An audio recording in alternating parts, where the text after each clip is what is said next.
Oh, yeah, that's right. We have to do it on Hello. camera. Yes, we do. Ladies and Hello. gentlemen, good evening, good morning, and good afternoon, good night, good morrow, all the different times around the world that you're experiencing hump day! simultaneously. Right now, it's Right. hump day, baby. Doesn't matter where you are. Actually, there's probably a couple random countries where it's not hump day, and you don't get to celebrate this hump day with Jeff Balke. We do. That's right. I would I'll like to put it in the books. I would like to apologize to Don't apologize. those parties that are in those countries Yeah. that it's not hump day right No. now. So I'm sorry to give you a little bit of false hope, but everyone else is enjoying We this either hump missed day. your hump day or we're going to miss your hump day. It's one of those things. If it's not hump day, hashtag Bud Light, welcome home.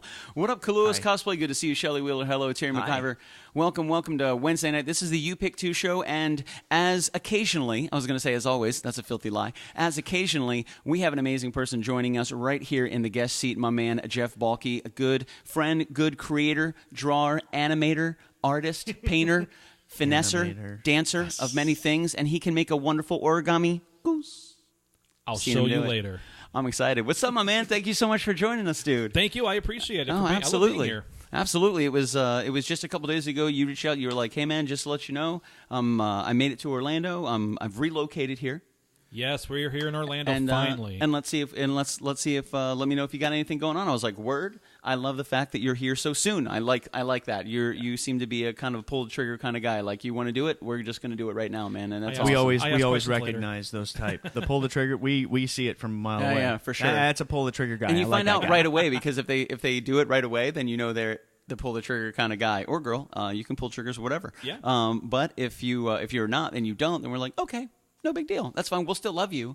But you're here, and that's badass, man. That's right. So tell us a little bit and tell everybody here. Hello, everybody. What's up, Jen Hogan? Good to see you.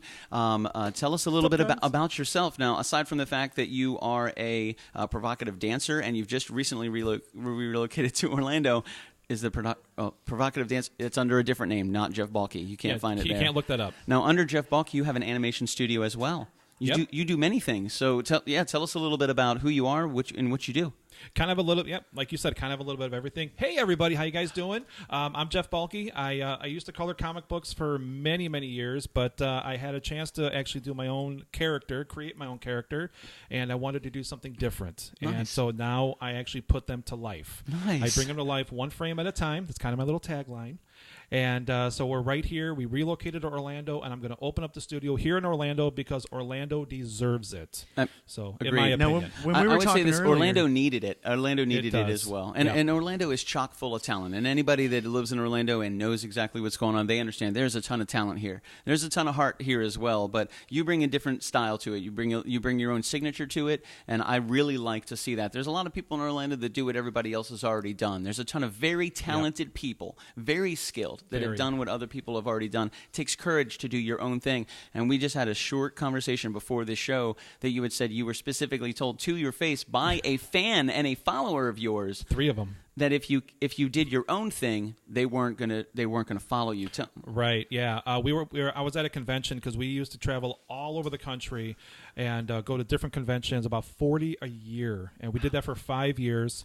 Wow. That's not including the other years because we've been doing it for about 12 years now. So the other years, we didn't do as many, but for 5 years, I had people come up to my table. They loved what I did. Sure. But then towards the end, when I actually created my own characters and I had the opportunity, I brought them out and I told people, hey, guess what, guys? I've got my own characters. I'm going to bring them out. I'm going to put them in comic books, comic strips, animation. Heck yeah. And they said, well, I'm not going to follow you if you do that because I want nothing but the TNA. Sure. That's all I want. I don't want. I love what you do, but I want to see more of that. I don't want to see the kid stuff. I don't care about it. And I didn't know how to take it at first. Then they actually literally stopped following me. There were 3 people in 1 year. I would try to take. I think personally, I would be like, man, especially when you believe that you have a good connection with these followers. They've become more than just people that buy your stuff. They've become people that enjoy your style and your artwork and you as a person. Maybe even some people that you've seen at additional conventions over and over again. You've shaken their hand. You've become their friend. However, it is all contingent on whether or not you do what they want you to do. Exactly right. I like how you said, if you do your own thing, I will not follow you. I was like, that would make me want to do it even more. Yep. And I would say this, like, for you pursuing your own, like your own vein and your own creation, that to me, looking at it objectively, is a completely different target audience that I would imagine this might spark that fire, but you are going to, and I'm sure you have, you've been introduced to a brand new target audience that may not even fit into the target audience of the TNA stuff that you were trying to not necessarily get away from, but kind of get away from and move more toward your own personal creation. And now you're where you want to be. Yeah, and you still have fans. Yeah.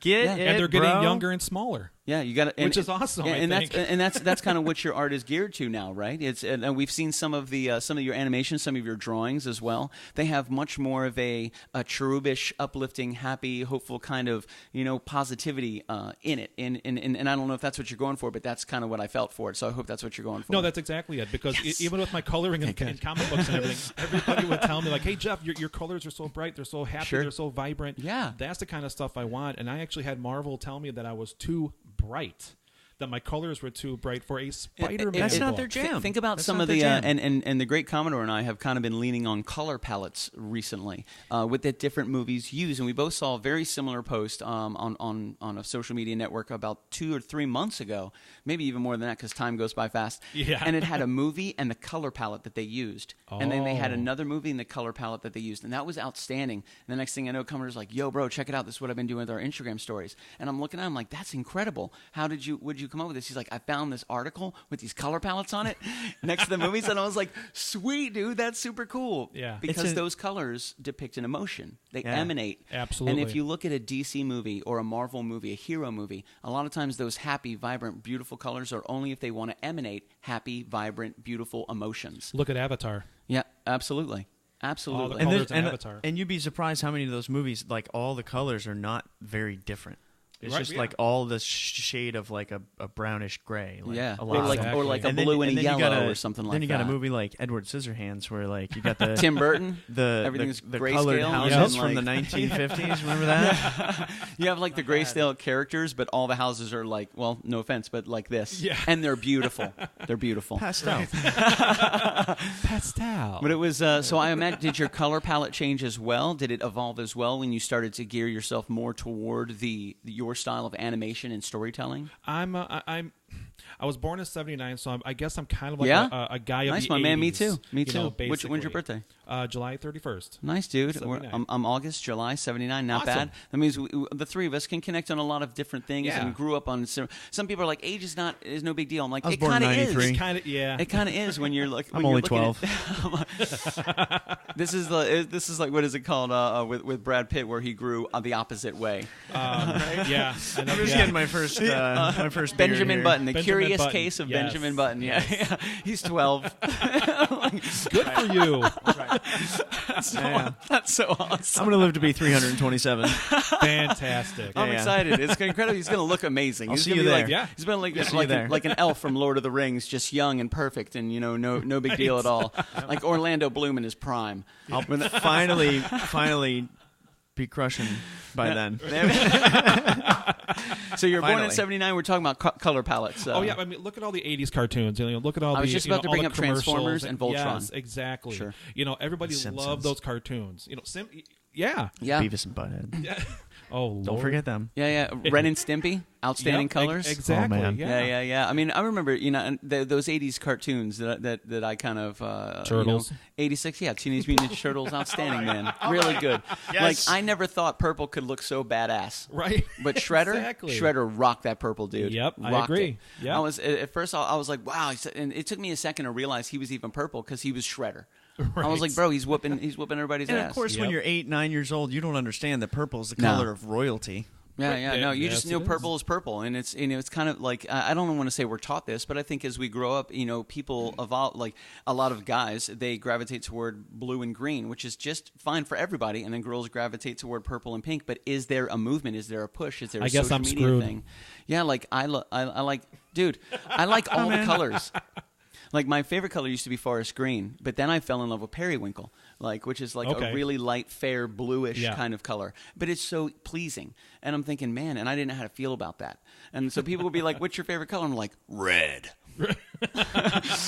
Not really. But, the color palette starts to shift. And in the 80s, growing up with G.I. Joe and Teenage Mutant Ninja Turtles, Transformers, Voltron, Defender of the Universe, like, you had these really vibrant, and even Care Bears. Like, guilty. I watched Care Bears. Eureka's Castle, watch Eureka's Castle. Yep. There were some jams, dude, but really vibrant colors. And it's crazy to see how some cartoons have evolved.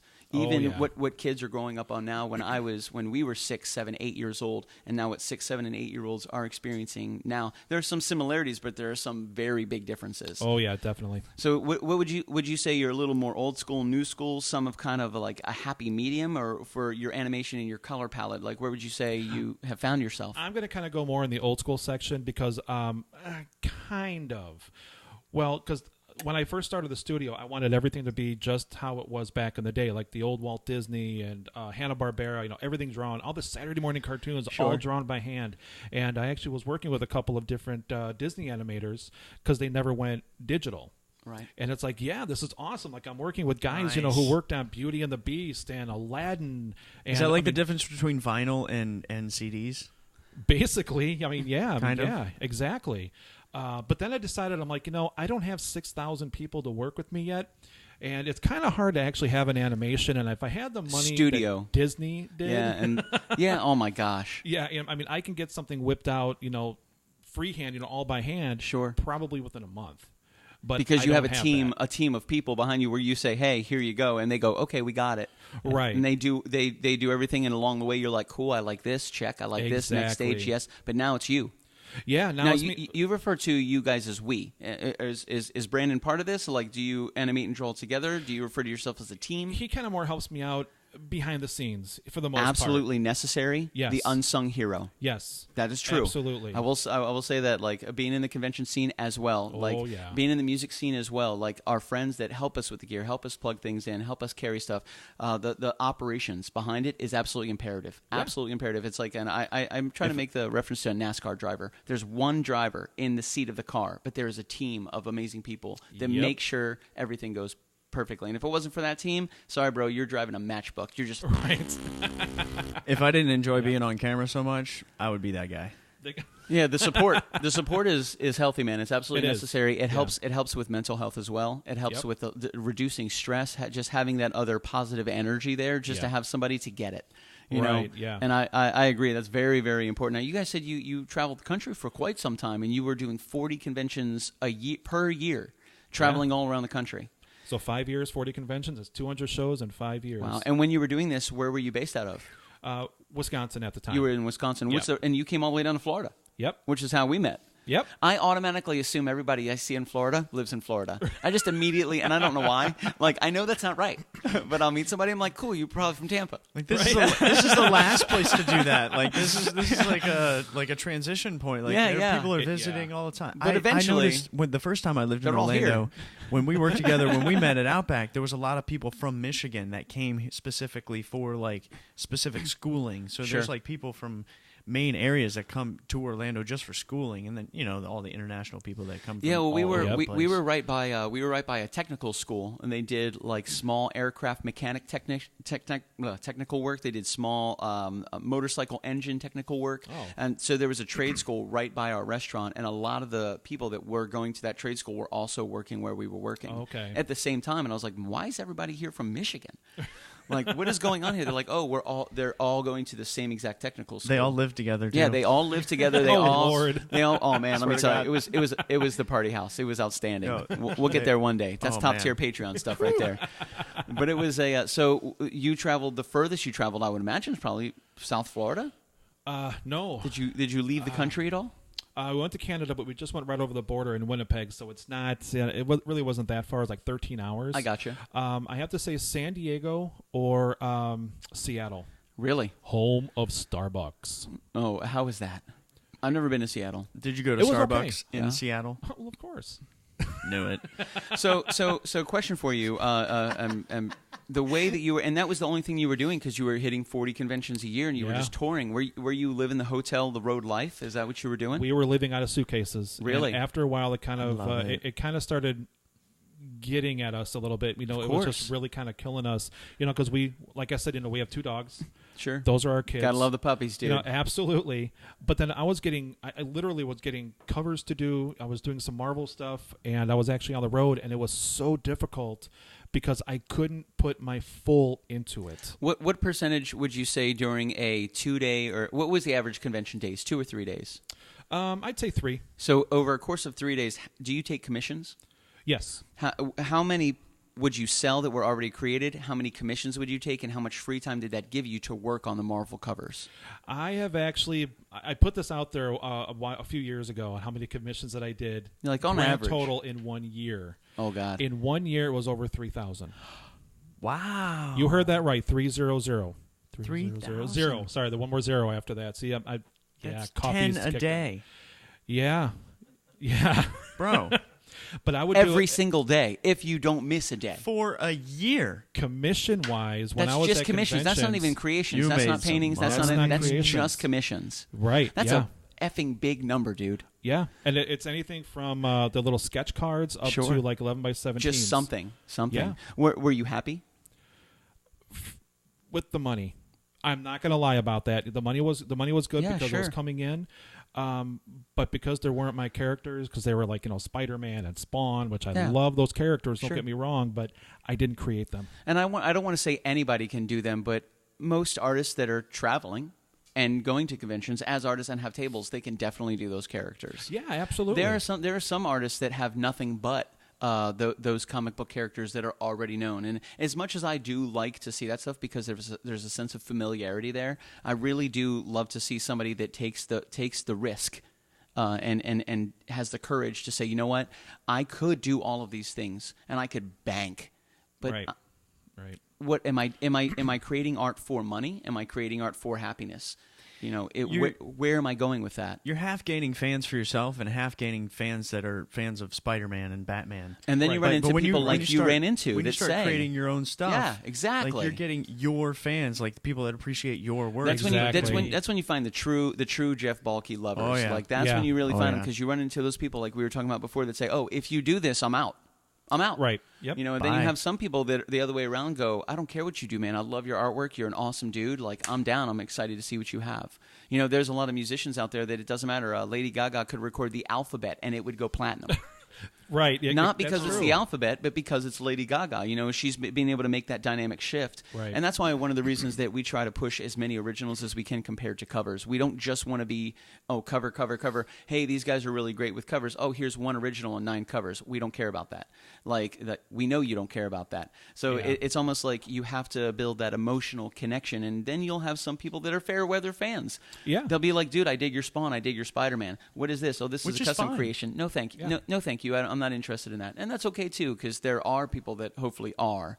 Have you been just as busy with your original characters, with your original creations? Unfortunately, no, but that's only because I'm not doing all the shows that I used to. I mean, gotcha. I think we did maybe 5 shows last year. That's it. How did that feel? I got burnt out. Did you? Oh, yeah.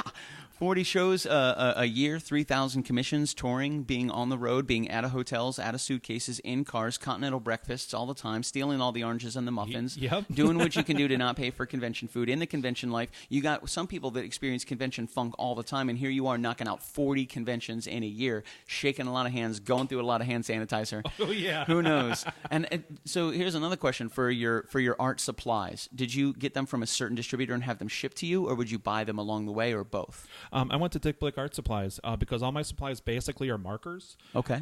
That's basically what I really use the most, especially for the coloring aspect.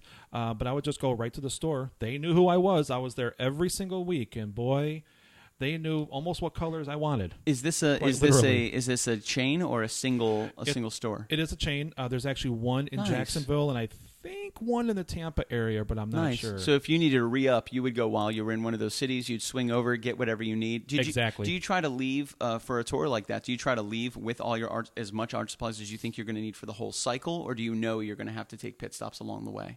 No, I take as much as I can with me because I have the markers that I use that I consistently use. Then I have my backups. So if I ran out of a red, it's like, okay, I've got 2 more reds. If I ran out of that, this is how sick I am. I actually had backups for my backups. That's not sick. That's preparation. No, that's sick. And I'm sitting here thinking about, like, you're an artist and you're trying to sell this art and you don't have any markers. Like, I'm sorry, I ran out of red. Well, then I get crayons. Like, dude, I'm not buying any of your stuff. I literally use crayons, too. Have you ever had to emergency airship or airdrop or anything like that, some supplies to make sure that you could finish something in, like, in time? And let me run to Walmart and grab some crayons and markers and let me do this because... I found myself in a weird situation. I think I have. I can't remember exactly when, but I think I have because that sounds very familiar. I actually lost my mark. The airline lost my all my luggage, including my markers. And now you carry a small to-go set of everything you may need in a bag that you carry with you. Basically. Well, I just didn't bring it here with me tonight. Nice. That's awesome. Sorry. No, that's okay because you run into stuff like that. Yeah. It's like, and anytime we go to a show, if we need 4 XLR cables, I bring 8. If we need 4 quarter-inch cables, I bring 8. You got to be prepared. You never know what's going to happen. If we need 2 microphones, I have 4 microphones. If we have 1 board, you normally have a spare board. Just because you never know what's going to happen, especially those long shows. You get an hour, 2 hours away, and your system goes, bro. Sorry. Like, you got to have a backup. You have to have some way to be able to step up. So if you get a Spider-Man commission, you have no blue and red, that's going to be a problem.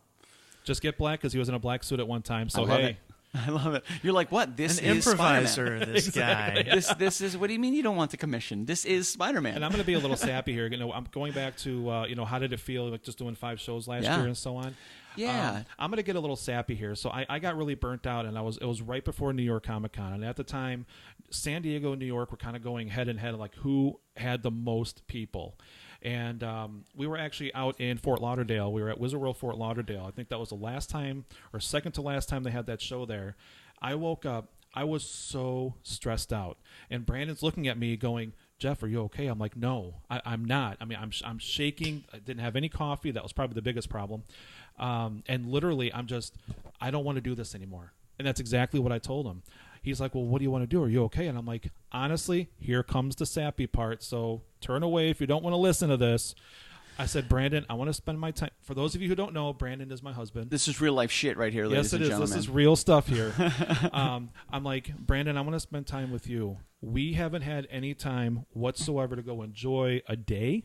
We haven't gone to the parks necessarily because we would always go to Disney, even when we didn't live here. Sure. We would always be at Disney. We never, like, all of our time was spent in a car. Sure. And I just got sick and tired. I got burnt out. And ever since then, now this was the weekend, actually 3 days before New York Comic Con. And I said, I'm not going. And I told them, and I said, I'm not going. Wow. To the second biggest, that could be argued, convention in the country. Potentially the first, maybe, yes. Definitely not the third. No, definitely not the third. Yeah. So one of the top 2 conventions in the nation, you were like, you know what? I've reached my point. I'm done. And I said that was it. I got to take some time. Like I got to step away for a little bit. And and for anybody to, and number one, when you have somebody like you say that to them, there should be an immediate set of empathy, whether there's understanding. Yeah. To be like, you know what? If I got my man Jeff Balke coming to me and they know you, they know who you are, they know your work ethic, they know your skill, they know your talent. We have some guy like that come in and say, hey man, I can't come. I'm not going to be there. It's that should say something. It does say something. It should say something. Yeah. And coming and from your perspective, there's probably a lot of people that they just don't get that. They don't know what you mean to them. And this is one thing I ran into with a lot of, like, when I've been playing music for a long time. So pretty much every band I've ever been a part of, they've all had the same goal. Like, I can't wait to tour. Right. And in my mind, and I was one of those guys, until I got the option to go on my first tour. Right. And I went on my first tour, and I was like, I know I've never done this before. This is all I've ever wanted to do. Now I'm here. What's next? We'll figure that out. Right. But let me make it through this tour. And I got to tell you, not everybody I played music with could tour. It is a difficult thing. And it can be fun, and it can be liberating, and it can be freeing, and you can try different stuff and go to new places and try new food and meet new people. That is true. And it's awesome when you you could do all also want to kill someone. But there is also a level of wanting to I have a list. Yeah, wanting to be home. Wanting to be with your significant other, wanting to see your puppies, where you're like, is it worth it? Yeah, I'm playing a show tonight in Seattle, Washington, which is absolutely outstanding. It's the 26th show of a 48-show tour. I've played this exact same set 25 times. I'm tired. I'm not really feeling good. I honestly just want to kick back, watch Mandalorian with Luke and Leia, and eat some freaking Cheetos. Yep. That's all I want to do. But I'm doing what I'm dreaming of doing right now, getting ready to walk out on a stage to a sold-out show. And it's like, where is that line? And you met it. Yep. You got to that line, and you did what a lot of people would not do. No, I walked away, and was it a mistake? No. No way. Would I do it again? Yep. Hell yeah. Yep. Absolutely. Would. How did that make you feel? We're asking Brandon real quick. Brandon didn't know he was going to be talking about it. I'm really interested to get that other perspective, like when Jeff was like, hey, I'm not going. Like, there was concern, there was worry, there wasn't when I got it because I'd been with him all the way since the beginning. Sure. Traveling and sure. Stuff, and it's hard and it is tiring because you're out on life and everyone Bingo. thinks you're living this great life because you get to travel, meet all these people, go to all these different states and cities. Damn. At the same time, you're missing so much of reality. Sure. I mean, we have friends and family that didn't talk to us anymore because we had to cancel every event that we were invited to. Yeah, because you're not even in the state. Sure. Yeah. If you have time for us, give us. Sure. Yeah, and that's what brings up a really good point. Just because you put and when I went on tour, I didn't get to go with my significant other. I went with my band out of Tampa, and when I left and went on tour with them, I hit pause on the rest of life, and I went on tour with them. But when I got back, they didn't hit pause.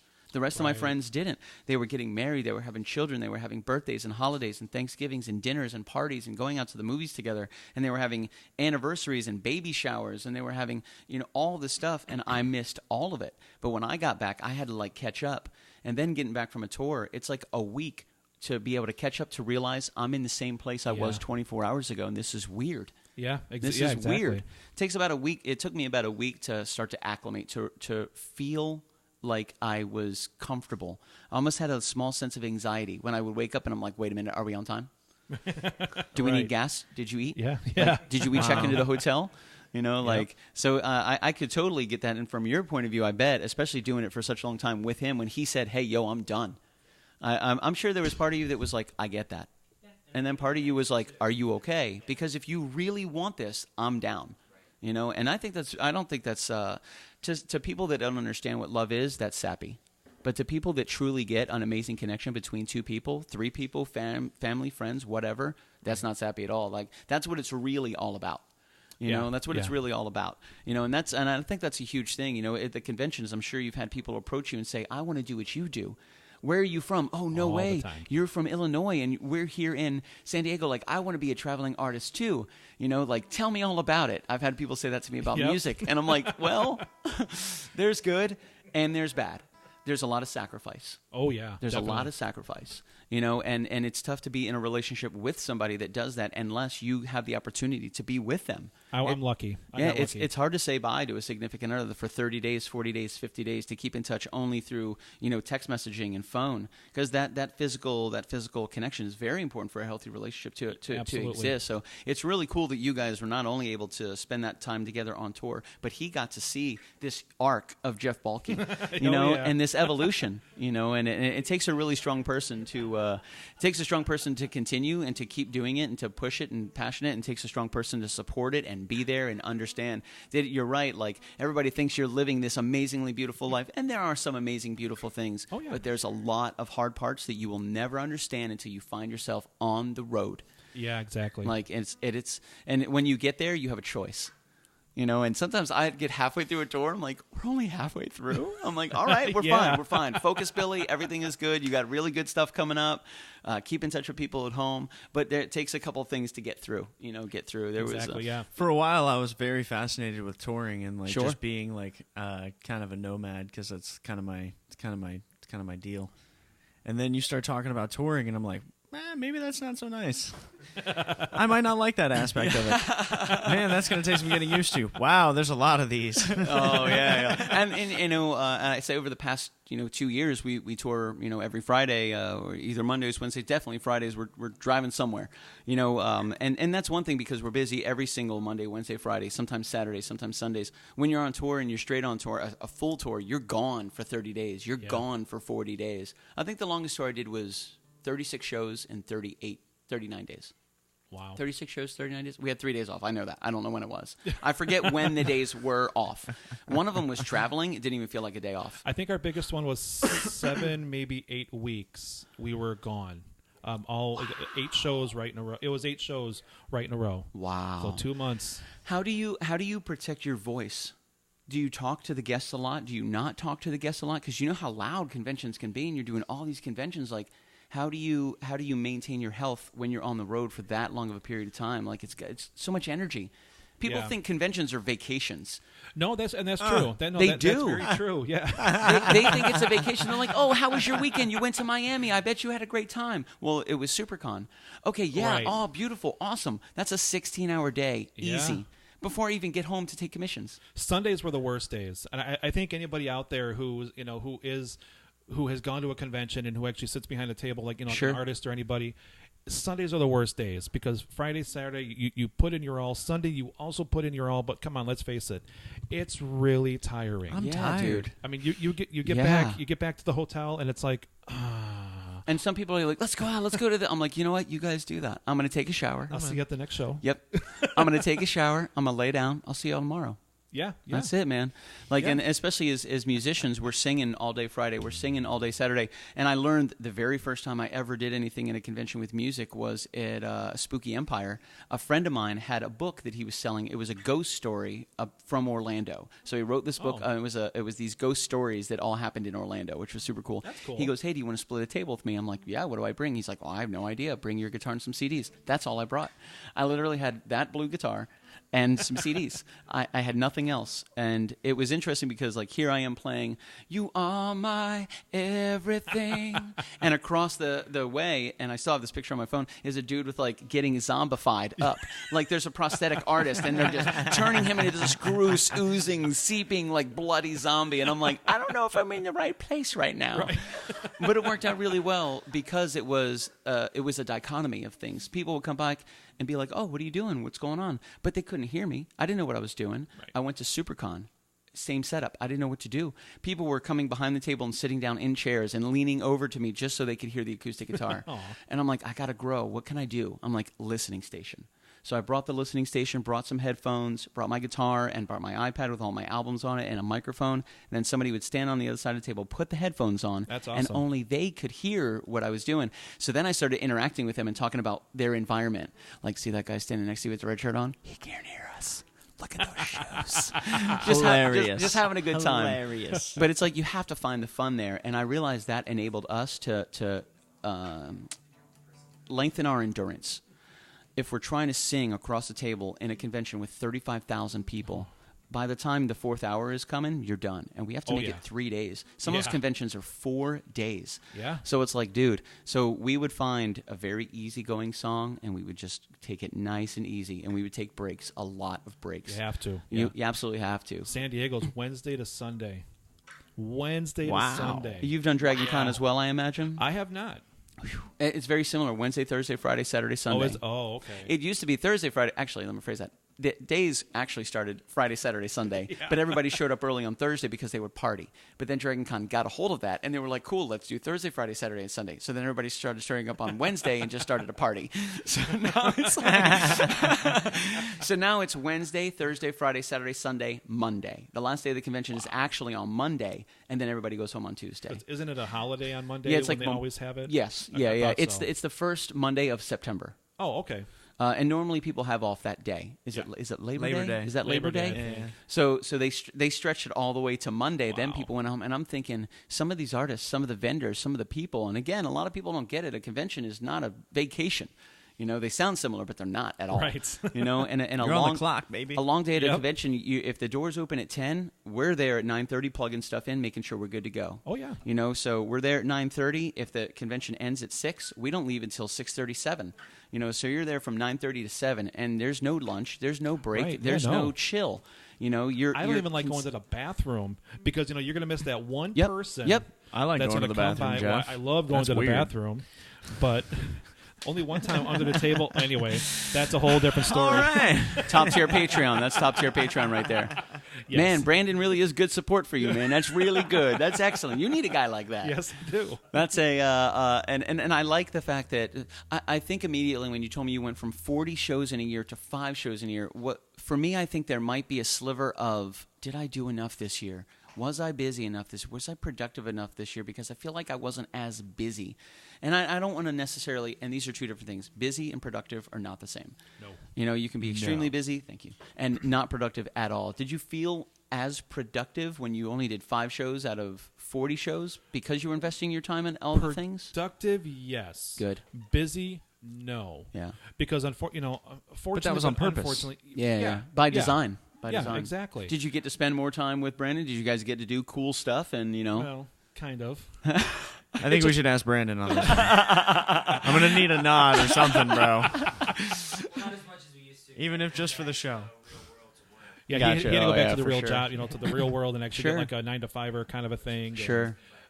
Which And that has to be such a switch, too, because then you're like, here you are spending all this time in hotels and cars and conventions, but you're with each other. And you're like, hey, man, I kind of want to get where we can spend some time together. You go home and you're like, shit, we need jobs. Right. Now I got to work 40 hours and we're not together. We don't get to be together for those 40 hours. The good thing is, did you guys have similar schedules? No. Awesome. Well, but I worked at home though, so that was Okay, the thing. so It's you like were there. I work at home, so Okay, whenever he gotcha. came home, I was always there. Gotcha. I mean, I might have been like glued to the computer doing whatever I was doing. Probably. and, A lot. Playing with the Probably a puppies. lot. He was already nodding when I Yeah, looked yeah, over yeah, there. yeah. Right? I saw that too. He was like, I'm probably going to be, and Brandon's like, yes, whatever you say. Yep. That's absolutely right. That's totally true. accurate. But like now, I go to bed at 2 a.m. and I wake up about 6:30, 7 o'clock. Nice. And you know he's already in bed, so like we really don't get to see each other necessarily. I but gotcha. We've had a lot of conversations about this, and in the long run, Sure. this is so much better. Oh, yeah. And I absolutely. am much happier. Yeah, we and, both are. and that's number one.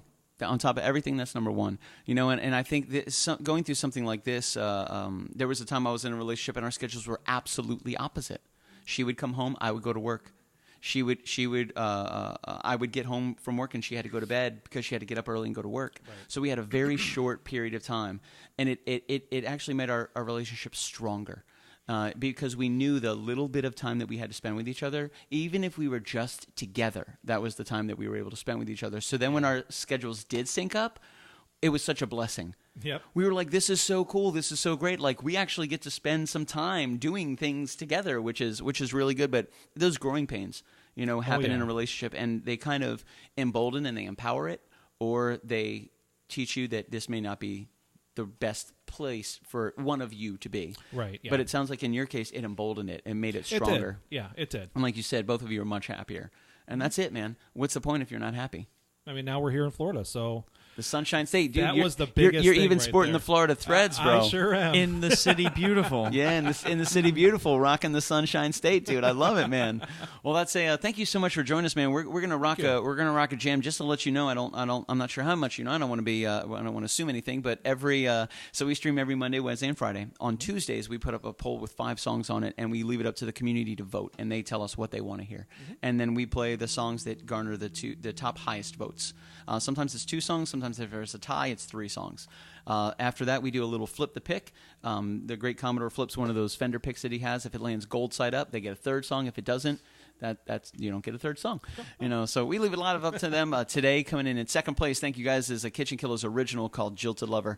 We had 5 songs. We had Keep the Wolves Away, Pardon Me, and Closing Time, which are covers, and then we had Jilted Lover and Prince of Light, and both originals won this week, which is really cool. So it's like, hey man, can you draw a Batman, a Superman, or a Green Lantern, or 2 of your original characters? And people are like, give me the original characters. Both of them. Yeah, both of them. I You don't know? like those other guys. Right, yeah. I mean, they are right. Thanks, guys. They are right. They are right. It's pretty dope. Thanks, guys. We like you very much. I'm going to give it to the Commodore. He's going to kick it off, baby.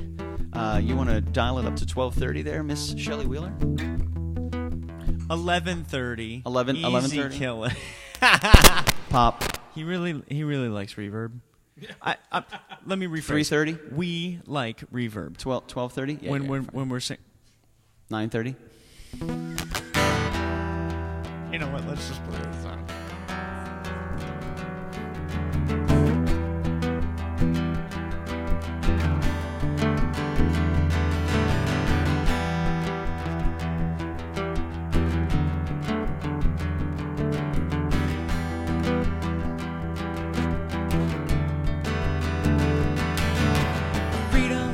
Down everything around me, skipping steps to save me, keeping fire from ice,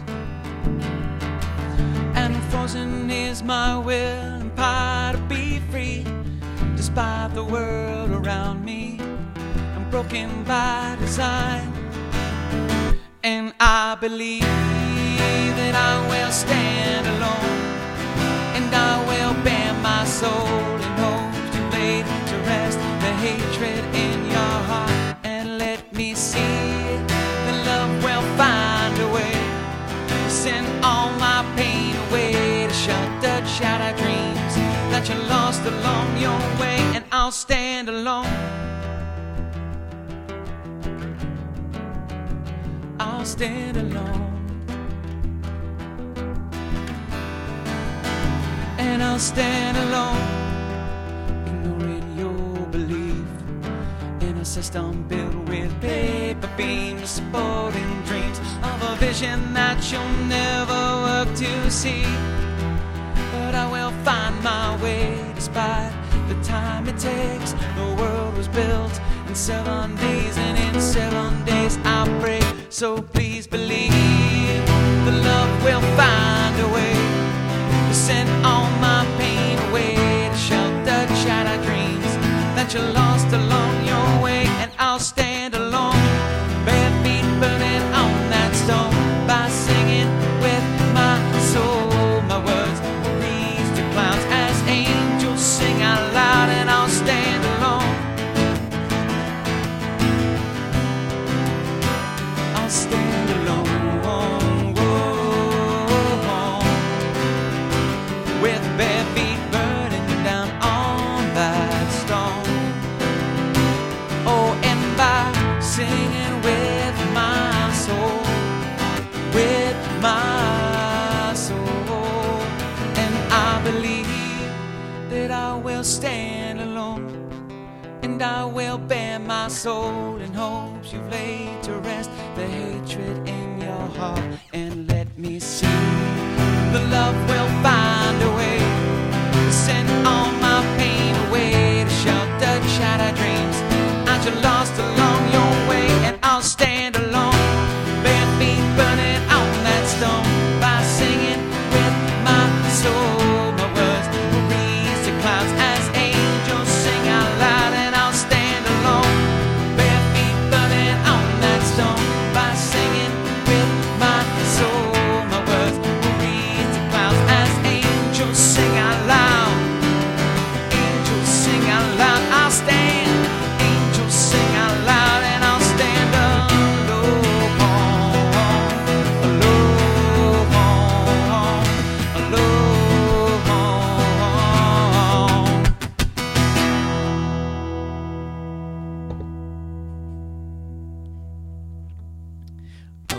I like to hit your mic stand with my guitar while I'm playing. It was in time. That's awesome. It's one of my favorite things to do. We're playing legsies too. That's awesome. That's. I move like around. I move around a lot when I play. Yeah, no, for sure, man. I'm over here like this. I'm like, oh, down. I can imagine like you're tying tight right there, man. That's tight. Yeah. Just so let's go to next time we go up, we go to 12:30. No. 4:30, 6:30. Massive reverb. Oh, wow. Just crazy, amazing amounts of reverb. That like the Ricola guy. It shall sound amazing. Ricola. That's awesome. Well, thanks for hanging out, man. Thank you for joining us, Jeff. Yeah, thank you. And again, you said you've been here since the beginning of December. December 1st. Nice. And the selling in process, how's that all going? Okay. Yeah, take some time. Take some time. Now, it's a lot of creating. Now you said puppies are still with mom, and mom's still in Chicago. Yep. Gotcha. And the Windy City. Why do they call it the Windy City? Is it really because it's windy? Do you want? Well, it is really windy. Do you want the real answer? A lot of farts. It's mainly because Wisconsin lot of gassy sucks people. and Indiana blows. Oh wow. Or vice versa, however you want to look at it. You're That's welcome. What is always said. Sorry, That's Chicago. You guys are learning a lot tonight. That's the way that it goes, man. Maybe it's a little of each. I think it's probably a little of each. There's some give and take there, I imagine. Oh, yeah. Yeah, Chicago does plenty of sucking and blowing, I would imagine. Yeah. Oh, yeah. That's awesome. It's a now I will say this, Florida is the home to a lot of other foods from outside of the state. And it is, I would say, everywhere in Florida you can find New York-style pizza, Chicago-style pizza, you can find Maryland's crab cakes, you can find... Oh, yeah. They're all like kind of slight, great value knockoffs of the true original. So if you try, like if you're a Chicago deep dish pizza fan, just throw it out there. If you try deep dish pizza down here, it's probably going to be like 92% Chicago deep dish pizza and 8% of I'm not sure what that is. That's like Chicago. Yeah. That's right. That's pretty accurate. That's pretty accurate. Yeah, that's awesome, man. What would you say, aside from the weather, is the biggest difference you've noticed since you've been down here? Like, because now you're living here. You're not just touring through Florida, but like you're here. You know, the biggest thing, okay, and really people are happier because the sunshine. It is a sunshine state. Sunshine actually induces what the heck is it? It releases endorphins. Damn it! Thank you. Sorry, I stole your phrase. Brain fart. It's no, okay. That's fine. No, it's great. You guys figured it out. It was kind of entertaining. You're welcome. Endorphins, Jeff. Endorphins. Endorphins. Endorphins, Jim. I am Jeff. ashamed. Okay. I animate. I don't talk. So the sun releases more endorphins. It just makes people happier, Sure. and a lot more people are happier out here than they are back in the Midwest because it gets really really cold. It gets very wet. And plus, right now with the cold, that is the worst, and a lot of people are just. I was really about to hurting. say it's the first week of January. What is it, or the second week of January? Technically, what is the weather like in Chicago right now? Is it cold and snowy and slushy and miserable? A lot of times, yes. Really? But it's been like in the 40s, which I mean, back in the Midwest, 40s is like summer. Yeah, especially nowadays. 40 degrees here in Florida is different than 40 degrees other places in the country. I think a lot of it has to do with humidity. Oh yeah. Is that the cold here is sometimes biting cold, but it goes away within a couple hours. Yeah, piercing. Like I'll wake up in the morning and let the pups out. I'm like, ooh. And then I'm on the way to work. I'm like, I don't even need the sweater anymore. Right. It's only been 45 minutes. To your core. Yeah. To your core. It like shakes your entire body. It's crazy. Well, I'm going to kind of give you guys a little bit of like a weird... if you're ever on Jeopardy and this comes up, I'm going to give you guys some useless information. Okay. So we actually lived in Wisconsin before we came down here, but we're from Illinois. We're from Chicago originally. Okay. Wisconsin, where we live, like nowadays, because there's a salt crisis, kind of. There's not enough salt, like to throw down on the roads. Like gotcha. That kind of okay, salt. so no, we're not talking about kosher salt or salt and pepper, but we're talking going to run about, out of we're talking Himalayan salt. We're talking about road salt. Road salt, concerned. yeah. Then this is very interesting, and I thought it was a lie. You guys can look it up. This is true. Look it up, Lynn Floyd. Where we lived was by Lake Geneva. There's a bunch of lakes around us, around where we lived, and they would use. Ready for this? It's Wisconsin. Can you just imagine? Cheese. Cheese. Are you kidding me? No. They use cheese on the roads to salt. You were right, dog. You were. What? I have a whole cake of cheese now in the car. I'm going to give it to you now because I'm you excited. won. I'm excited. I won. I won the cheese. I'm going to eat an entire wheel of cheese. Cheese, man? That's right. I just won cheese. We won. True Wisconsin cheese. And you guys missed it. Or you guys saw it, but you got to be here for the cheese. Whoever didn't see it missed it. But they don't know they missed it because they don't see it, because if they saw it, then they wouldn't have missed it. Damn, I spun myself in circles. It is the ugliest So they thing. cheesed the roads. They cheese the roads. So cheesy. What a cheesy thing to do. Because they don't want. What kind of cheese did they do? Or did they use? What kind of cheese? It stunk. I don't think it was Stinky cheese. but Not it good stunk. stinky cheese. Not It the good stunk, stuff. but it wasn't stinky?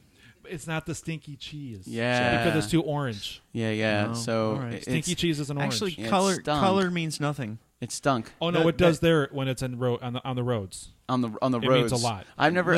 Listen to me. You're from Wisconsin. Yeah. I've never I'm experienced. not. I've never Nope, experienced. I'm from road Chicago. Yeah. He's coming I've been from listening Wisconsin. this entire time. You're from Chicago. They moved from Wisconsin. You're more familiar with Wisconsin than I am. So what did I'm you gonna let you decide. How did you settle in Wisconsin from Chicago? Like, how did you wind up in Wisconsin being from Chicago? Was it family, friends, witness protection? Yes. Okay. Family. Gotcha. That's witness protection. It's Jeff with a Geoff. That's how you spell the witness protection, Jeff. This is completely different, Jeff. This is Jeff. Completely different. Not the same person at all. Completely. You can look at his fake ID and everything. ID and everything. Don't listen to me. So they cheese the roads. They really did. They really do. When you found, how old were you when you found out about this? 3 years ago. Really? 4 years, maybe. Oh, so this wasn't at a point where you were just like, oh, that's normal. No, you just learned this. Yeah. And you're like, that's weird. Because they won't. Why are you doing that? Because they had a salt crisis. That was the reason. It's a salt crisis, but then also the lake. It's Lake Geneva. If you ever look up Lake Geneva, it's like the Hamptons of the Midwest, quite literally. And that's how a lot of people are saying it. I gotcha. Like, okay. Some big ballers there. They didn't want to hurt the lakes and the fish in the lakes. Now that I understand. With the salt. Yes. But you can give them cheese. There's salt. They're not in lactose lakes? intolerant shit. Apparently. I thought lakes were freshwater. Yeah, that's what we're saying. Don't put salt in there. Oh, They don't want the salt. They don't want the salt in the Oh, fresh okay. water. All right. I'm back on track. Gotcha. Sorry. But they're okay with cheese in fresh water. Oh, apparently. Because the fish will eat the cheese. Well, because if you ever go fishing, because I used to go fishing a lot when I was a kid with my dad. That's one thing that you'd use. Did you use live bait or lures, or a combination of both? All of it. Yeah. I get you. My dad's a fisherman. I did the same thing, man. It was and I love my dad. He's still great. Everything is okay. It's not like a memory story, but like taught me a lot about life, patience. Most certainly, fishing will teach you patience. Yeah, you know, and so will working in a restaurant and teach you how to cast. There's a difference between sitting in a boat and watching a bobber. Did it just no? Oh man! And if there's waves, forget it. Oh, good luck, dude. Because then your brain starts to play tricks with you. You're like, oh, it's underwater. It's gone. I need to set the hook. Exactly. No, wrong. And you just pull and you ruin your cast. Damn it! Reel it back in. Back out it goes again. I feel you, my man. Wow. Never been a big fisher. Oh man, I'll tell you, there is a lot of fun things. Getting a really good fish on the hook is a lot of fun. Oh, it is. It's a lot of fun. The process of it can be arduous, but I think if people can enjoy the quiet, the sereneness, the beauty, the nature, if they can enjoy that, then I think it's a big thing. But I was too young to enjoy that. My dad was enjoying it. He I probably loved could it. now. Oh, it really is very much incredible. one of those guys now. But when I was younger, I was like, man, if I'm not catching a fish, like, I mean, I'm with my dad and that's cool, but I'm bored. But I can do that in my room. Like, I don't need to go fishing for that. This is boring. But sometimes being on the water, there's just something about it. You know, like when was the last time you went fishing? It's been a while, I imagine. Oh my God, yeah, many, at least a decade, like 15 years. Really? A decade and a half, yeah. Gotcha. That's awesome. Wow, nice, dude. So, and I don't know how we got off that. You were telling me about how you used to go fishing. Oh, fishing, that's right. Cheese. Using cheese, actually. You use cheese? Sometimes you do, yeah. If you don't have minnows, you don't have worms. Is that a joke, or are you serious about that? No, that's a real thing. When I was a little kid, I didn't like the whole feel of the worm. Sure. Y'all know what I'm talking about. Yeah, you're like impant. Yeah, I know exactly what you're talking about. Yeah, so my dad's like, here's some cheese, and it worked. Really? It really did. Well, then apparently fish do like cheese. I guess What else did you use cheese for that nobody else does? Yeah, I'm really excited. Don't live in Wisconsin. How resourceful can you be? I'm wondering what other solutions are lying out there that cheese could offer. Did you use cheese to get the odor out of your shoes? No, because that's really that didn't squishy. Work? Okay. Especially if they're stinky. Maybe something that'd different. That'd be bad. Maybe did you use it to clean your toilet? Yeah. Once. Did you cheese? Cheese. Yeah. Cheese. Was it Famunda cheese? I am so screwing with you. It was Famunda cheese. Commodore wins. Sorry, that's awesome. That's awesome. No, that was good. It's the best I could come up with. No, it was good. Before we get into our next song, you said you got a lot going on. You're super busy. You're doing a lot of things. What do you have going on right now? What's the pressing thing for Jeff Balke and Jeff Balke Animation Studios? Well, for the studios right now, we have a weekly comic strip that comes out every Sunday. You can actually get it on our Instagram, which is Balke Studios. You can also get Balke. Yes. Nailed it. I got that right. You're becoming a pro at this. I'm getting there, man. You're starting with the last names like minute one. Like, I just met you. How do I pronounce this? Yeah. I've made the mistake too many times. One of our good friends, Dina, who pals around with the crazy cats over at Hanging with Web Show, I called her, it's spelled Deanna. I called her Deanna for a year. Over a year. And she let me do it until we crashed her kitchen, and I brought her on camera because I think it was her birthday. I bring her on camera. I'm talking to everybody. I'm introducing her. She goes, "Hey, Billy." I'm like, "Yeah." She goes, "It's Dina." Like, waits till like the big moment. It's her birthday show. She waits for the big moment. She's on camera and she calls got him me out. I'm like, you could have told me that any other time over the last year that I've been saying this. Like, I would have said, "Thank you for doing it in front of everybody. I've now learned my lesson." That's right. I've now learned my lesson. I've done that many, many times. That's why I wanted to make sure I got the Balke down. Yes, you did. Pronounced Ball Balke. Key. Right. Balke. Exactly. Yes. Gotcha. Ball and key. Where does that emanate from, or where does that originate from? Big Polish background. Gotcha. What's your favorite food? I don't know. Brandon gets me on a bunch of different kind of foods, so we're always trying different kind of stuff. What's his favorite food? I'll ask Brandon. Yeah, ask Brandon. He knows. Probably steak. Yeah. He doesn't know me. No, he does know me. What kind of steak? I do love prime rib. That's my man right there, bro. That's what I'm talking about. That's why I'm so skinny. Come on, guys. Yeah. Oh, dude. A perfectly cooked prime rib, absolutely outstanding, man. Absolutely outstanding. We had a good friend of ours, Denny Tornatore. He owns Tornatore's, which is an Italian eatery. Absolutely outstanding. He's actually, we're working on getting him in the next couple of weeks. So he actually invited us to dinner over there either Tuesday or Thursday of next week, Commodore, if we wanted to join him for beers. Do we like Denny? And of course chat. we do. Yeah, Denny's badass. Let's go. He just posted a picture yesterday because although they're an Italian eatery, he loves to cook. And he posted a picture of this amazing prime rib he had just finished. He was like, "Prime rib's on the menu tonight." And I was like, sweet. my God. Sweet. Is that what we're doing next Tuesday or Thursday? I don't know. Because I'll be there both days. I would say, Denny, we're Write coming that for down. 2 meetings. Write that down. That's awesome. So you said every Sunday you're doing a comic strip. Yep, every Sunday it'll be on our Instagram. Nice. And also it's going to be on our blog spot too, but I just put it there just in case people can't get to our Instagram. Sure. Yeah, not everybody has an Instagram account. I get that. I get that. Right. But you know what? We have our first kids book coming out later on this summer. We have a second one coming out again, next you said year. we. Who's we? I always say with the studio, I always say we because, you know, the cartoonist that I work with, it's a team effort. It's not just Jeff Balke. No. You know, it's not just me. In the animation realm, what is your responsibility? I do the creating, I do the hiring, but you know, so I write the stories, I create the characters, and I actually hire the people, the cartoonists, to actually physically do the line work. So when you say you create the character, are you creating the character visually, like you're drawing out the character? No, or no. No. Actually, the cartoonist that I work with on those specific items, like like the kids book and whatnot, because it's all fairy tale land based. So it's like our own characters. Okay. The ones that we've already seen, like Alice and Red Riding Hood, but it's in my own vision. Gotcha. So I will sometimes do a really generic sketch, and just to give like a storyboard almost, to give them a very rough view of what you're looking for. Right, but most of the time I do it all in paragraph form. Gotcha. So that's cool. really weird how to do it. But you know what? The cartoonist, apparently I know how to write a little bit, so they get it pretty darn quick. And they see it, they understand it, they know what your character looks like, and they make it happen. Yeah, for the most part they do. Like right off so the bat, cool. it's like, wow. That is so cool. And when you're working with true professionals, like how long have you been an artist? Birth. Yeah? Yeah. This is a I great think answer. I think I came out of my mother literally with a pencil in my hand. You're like, yo, where was the name of the place you go? Dick Blick's? Dick Blick, yep. Dick Blick's. Like, yo, is there a Dick Blick's around here? Man, if I knew you better, I was going to be way inappropriate just then.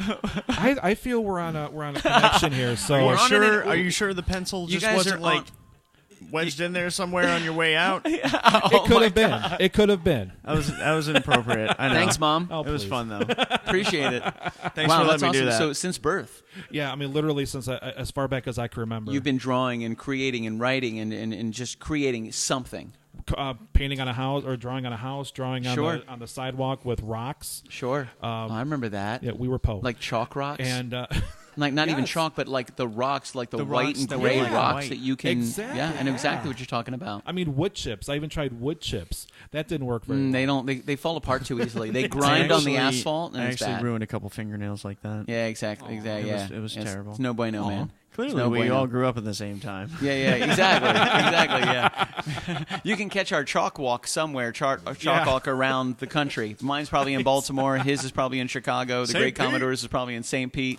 You know, it might have washed off by now because, lots of rain and stuff like that, but who knows? Yeah. No, man. Who knows? Snow and cheese for me. Snow and cheese. That'll preserve everything. One of the best preservatives, ladies and gentlemen, this is totally not true, but if you wanted to preserve pretty much anything that you wanted to preserve, you can use a specific style of cheese that is specifically geared towards your environment. So, like if you live in a Mediterranean environment, based on the humidity and the barometric pressure, you can find a certain cheese that will really do the job anywhere that you want it to. You just have to find the right cheese around the country to be a preservative for really whatever it is you want to preserve, and none of that is accurate, so don't take any of that to heart. But if you could look it up right now. Unless you live in Wisconsin. Oh, yeah. You can use cheese for anything if you live in preservatives. Wisconsin. Are you getting ready to contraception? move there? What? No. Are you getting ready to move there? Because please don't mistake. We don't want to use cheese for everything. We like it here in Orlando. You can use cheese for everything. Cheese beer. They even have cheese beer. Yeah, we had a beer cheese. We could visit Wisconsin because they have cheese beer. We'll go there for a short amount of time. If we were to visit Wisconsin, Jeff Balke, you're our tour guide. When do we go, and how long do we stay for the best experience of Wisconsin? When is that big fair? When is that one? It's on Brandon now, everybody. It's on Brandon. There he is. We're all staring at him awkwardly. If you had a microphone, you would be very offended by what he just said. What is that big fair? Oh, the state fair, the Wisconsin State Fair, which is actually all over the country. Everybody knows about it. So many bands go there. Every state has the Wisconsin State Fair. That's what he said. It's all over the country. Everybody. Florida has the Wisconsin State Fair. Summerfest. That's what it's called. Summerfest. Nice, dude. So that would be a good time to go. Go there in the August area. Check out Wisconsin for a week. Rock out. Eat all the cheese. Rock out to all the music. Have a great time. Enjoy the fair. Hop on a plane on the way back home. Absolutely. Nice, my dude. Can we bring cheese back on the plane? Lots of and squeaky cheese. He has it in his car. Just in case it snows. You never know. You never know. The pilot might, hey, does anyone have any cheese? Yeah. One of my controllers is out. This is an emergency. This is an emergency. I can't land the plane. Does anybody have a wheel of cheese? Jeff's like, yo, I got you, Doc. I'm on my way. I need a full wheel. I need an entire wheel of cheese. The landing gear is failing. We need to replace one of the wheels.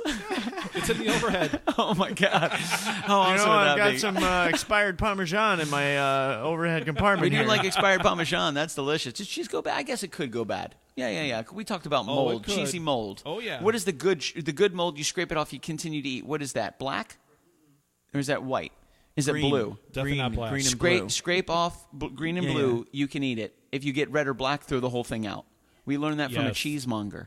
There you go. We had Dan the Cheeseman on the show about a month ago, and he is a connoisseur of cheeses. He is a member of the American Cheese Society, and he is trying to become a member of the International de Fromage, which is an international cheese group that you're only a part of if you have made a healthy contribution in change and evolution to the world of cheese. Wow. All of that is actually true.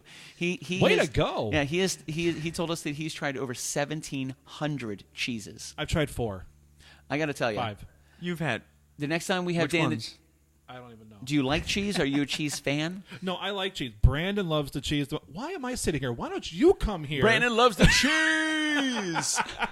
No, he really does love the cheese. He loves the cheese, but because of him, sure. I try. Dude, the next time we have, we've run into a lot of people, a lot of really great guests that truly love cheese, and I always love saying, man, the next time we have Dan the Cheeseman here, you should join us. And I keep saying that it's going to be a hell of a show because we're going to have Dan the Cheeseman with an awesome, amazing concoction of cheeses and grapes and chips and crackers, which he eats. He's a purist. He eats nothing with his cheese. No crackers with the cheese. Just the cheese. In fact, he eats it's not like you get like a slice of it. He doesn't just like bite off and I'll have some of this cheese. No, that's the way to do it, though. We had 4 different cheeses when he came. Oh, they were outstanding.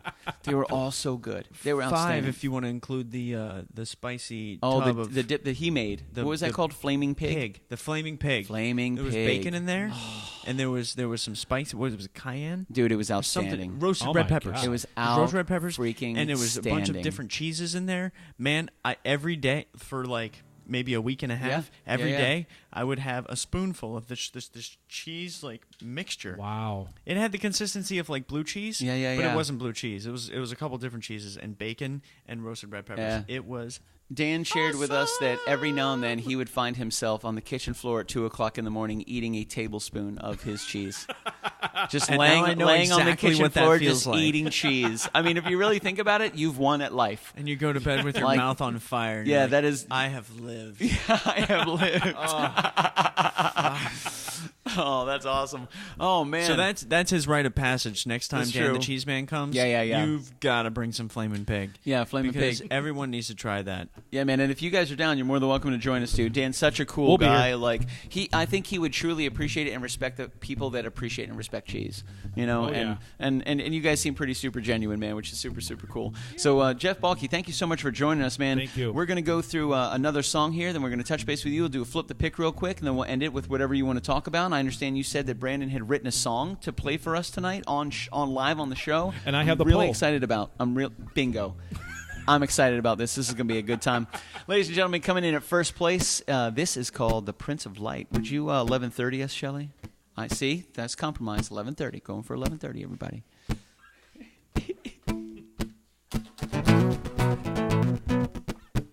You're good.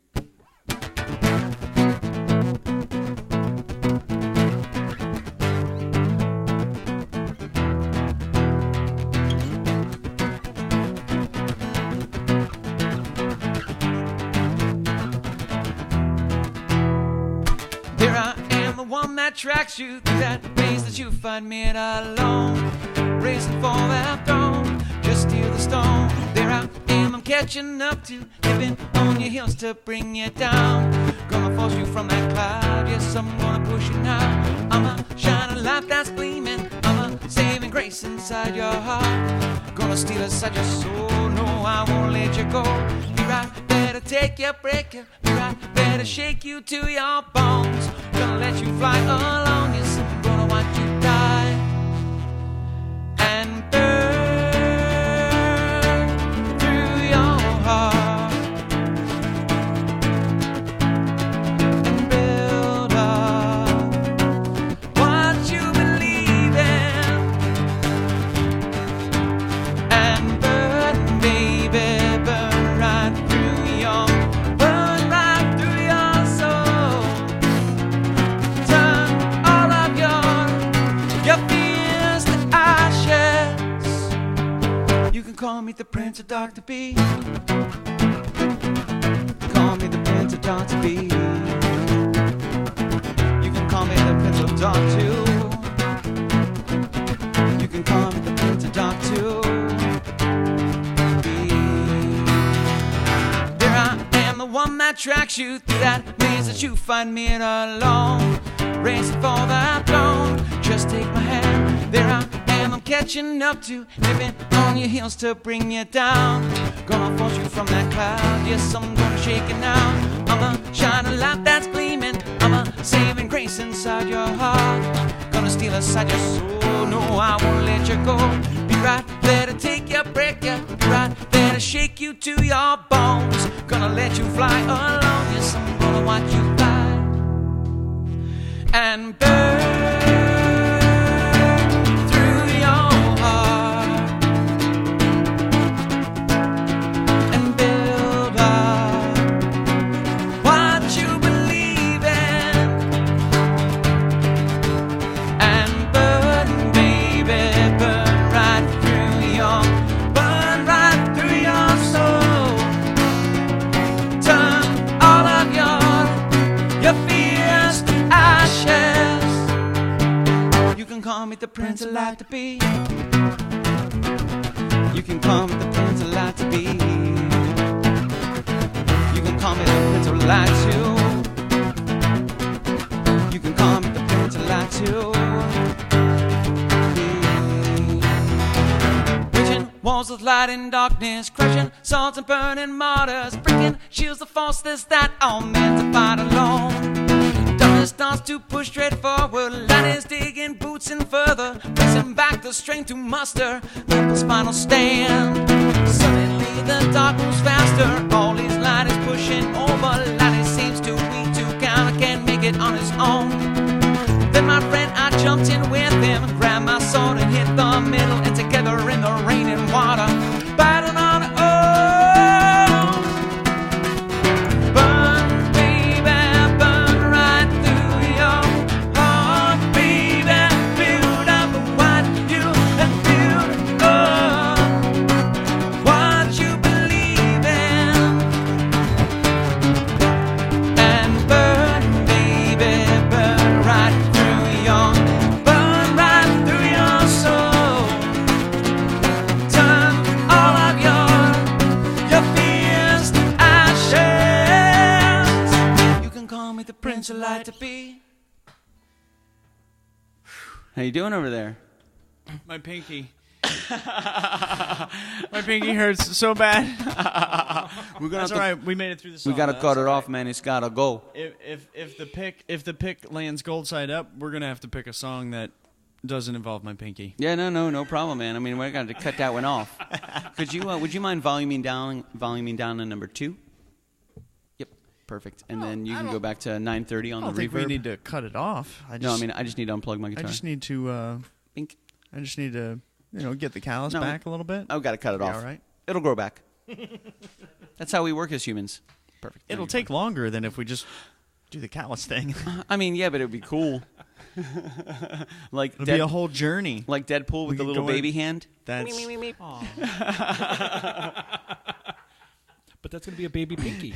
little tiny baby, just little tiny baby pinky, little itty bitty one. Man, that's awesome. So thank you so much for joining us, Jeff, man. Thank you for reaching out, and thank you for joining us. Brandon, thank you for joining us tonight, man. Really great to hear you just moving forward, working with an awesome animation team, sounds like. Yeah, luckily I have I got a very small staff, and unfortunately I'm virtual right now, so I'm kind of all over the country. So that's awesome. But as soon as I get it actually set up here, I'm going to start. I'm going to open it up to everybody in Orlando. Nice. And everybody in Florida, because I really want to get the studio off the ground here, and I know it will. Yeah, I mean, and if I remember correctly, correct me if I'm wrong, but you also stream live as well. You've been doing live streams. You had done live streams. Is that something you're on a schedule for? Is this something that you're repetitively doing, continuously doing? Is it something that you do sporadically, or what is the idea? Last year I went kind of back and forth. It's called Coloring with Jeff, so you can actually watch me color live, with markers. But last year I really wanted to start doing some more stuff. I wanted to start doing some more watercolor painting, and live. But Coloring with Jeff is going to be coming back. I think I'm going to be going on Instagram. I'm not sure. Okay. Facebook I've been having some issues with here and there, but that's where it all started from. You're not alone, Jeff Balke. Yeah. You said live paintings? Live, yeah. So I do like the live colorings, even with markers. That's actually how everything started. And with markers. That's right, not crayons. He keeps saying that. He's like, crayons. There's so many different things to color with. There's so many different things. There are, yeah. And I feel I actually do the crayons with the kids. Yeah, okay. Actually, for the kids. So sometimes he uses Simon, crayons. And I like to make drawings. He used crayons. The art's probably a little bit better on your end, but no, I gotcha. Nice, man. So do you find yourself leaning more toward you continuously to draw and create as well? Do you find yourself leaning more towards the animation studio and pushing more of that venture? Like, where would you say your largest piece of time is invested? It's more on the creative side now. So it's actually creating the characters, creating the big bubble, creating my own world, not a bubble, but creating my own world. Quite literally. Cool. And that's why, unfortunately, and I've kind of gone away from the artistic side of things. Sure. Which I keep hitting this chord. Which I know. Stop it. You guys are playing footsie. He's hitting your microphone stand. You're ripping cables out of the board. I see what's going on here. Straight up destruction. You got to watch these two. Sorry, just saying. Whole table's coming down. The whole table's coming down. But yeah, it really does kind of stink that I have to kind of step away a little bit from the artistic side of things. But creating is an art. Yeah. And somebody, actually one of my cartoonists, Martin, actually kind of brought it to my attention. He's like, Jeff, you're not stepping away. You are creating. Yeah. And if it wasn't for me, I wouldn't be. He wouldn't have anything to draw. And I said, if it wasn't for you, all visions my wouldn't would come to be life. A paragraph. They would be an idea. Right. Yeah. Exactly. What I see happening with awesome. your journey there is like you obviously crafted the art. Like you obviously have a talent and you can draw and you can create these characters. And now you're diving into your own world and finding your own characters and like building that out from scratch. Yeah. Now. Yeah. No. Which is exciting. which is exciting. It is. It's kind of it's scary as heck. Because again, yeah, I can see that having those people, come. I mean, well, like you guys, we're called the now. KitchenKillaz. Come on, super scary. I think you put it perfectly. You had 5 songs that people can pick from, and what 2, which is awesome. Super. Thank really you, man. Great, by the way. Thank you. What 2 did they pick? Yeah, Your own. went with the originals. I mean, that is freaking awesome. That just says something right there. Mm-hmm. And that's kind of how I feel when I go to a show, because I still go to conventions here and there. Actually, I got one coming up in a couple of weeks here in Florida. But when I sell my own piece, it makes me feel so much better. Nice. What convention you headed to? It is the Central Florida Comic-Con. Nice. That's awesome. I think in excellent. Lakeland, I think. Yeah, Lakeland. Not too far away. About an hour and a half, maybe an hour with traffic. And we're going to be going back and forth. So nice, dude. Watch out 429 I-4 interchange, man. That's where it gets kind of hairy. Yeah, FYI. I know. That's it. Brandon's going to be working? What are you doing? What do you do for work, Brandon? That whole strip of I-4 is a minefield. You do what? You do personal shopping? That sounds like fun. Not fun. Just kidding. It's terrible. Brandon loves what he does. Well, what the heck, man? He's happy. You need to get that animation studio going and give your boy something to do. I'm telling you. Man. So where can we find, no, you said Jeff Balke Studios. Yeah, right now, like I said, we're virtual, so it's all jeffbalkestudios.com. Okay. You can go and find our Instagram, our Twitter. I'm a geek, so I'm everywhere. Nice. For the most part. Our YouTube. Once we get our animations done, we're actually going to put them on our YouTube channel.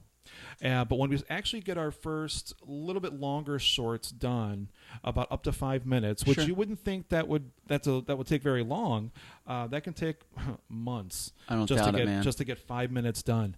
That's crazy. But as soon as we get like 1 or 2 of those done, we're going to go all over. Nice. All over the state, all over the country. You're going to make those couple months worth it. Yeah, definitely. Yeah, definitely. So what would be the best place for people to go if they wanted to see where you were going to be next? I know you said you're kind of everywhere. Is that your .com, or do you have like a schedule of showings where hey, I'm going to be at this convention, or this is what I have coming up, or this is when you can check me out? Like, what would be the main place to go? JeffBalkeStudios.com would probably be the main place. However, I do have a studio Facebook page, which is Jeff Balke Studios as well. Nice, that's awesome. But you can definitely go there. I'm always on there. I was posting about tonight. Sure, I saw, and thank you very much, man. I appreciate that. Of course, that's absolutely. super cool. But I mean, I post everything. I still post everything on Facebook. Just sometimes the live feeds can get a little iffy. Yeah, they can. No, agreed. And we've been going back and forth because we've been streaming pretty much. I mean, we've been streaming to Facebook solid for over 2 years, every single Monday, Wednesday, and Friday. Yeah. And there are some things with Facebook that need to be addressed that I don't feel like are being addressed. I don't know if they're systematic. I don't know if they're purposeful. I have no idea. Right. But there are other platforms that support live streaming. Yeah. And we have gone back and forth on pursuing some of these platforms, looking into them, finding out if we can do a bit of a migration. Maybe on a Tuesday night we stream from this platform, or on a Thursday night we stream from this platform, see how it does, right. And then see what we can do. Because dabble. Similar to you going from one style of artwork, the TNA, the gore, all that other stuff, to like something beautiful and happy and animated. Right. You have those people that are like, sorry, man, I'm not following you. But then the true people that really do dig what you do, they will. Oh, yeah. They will. Absolutely. And they have. Yeah. And they've definitely done that. Yeah. That's good, man. It sounds like, what an arc. You have a pretty incredible artistic arc. Thank you. From what you were doing and what you were finding a lot of success in, especially 3,000 commissions in 1 year. Yeah. It was crazy when I did the final number on. I don't even think I can fathom that, dude. That's a lot of TNA, man. I don't think I can fathom that. Were you working for Pornhub? Yeah. Animated. That's a different kind of animation studio right there. Wow. Next subject, please. That's right. Time to flip the pick, baby. Let's give it to the great Commodore and see if we're going to play a third song for you guys.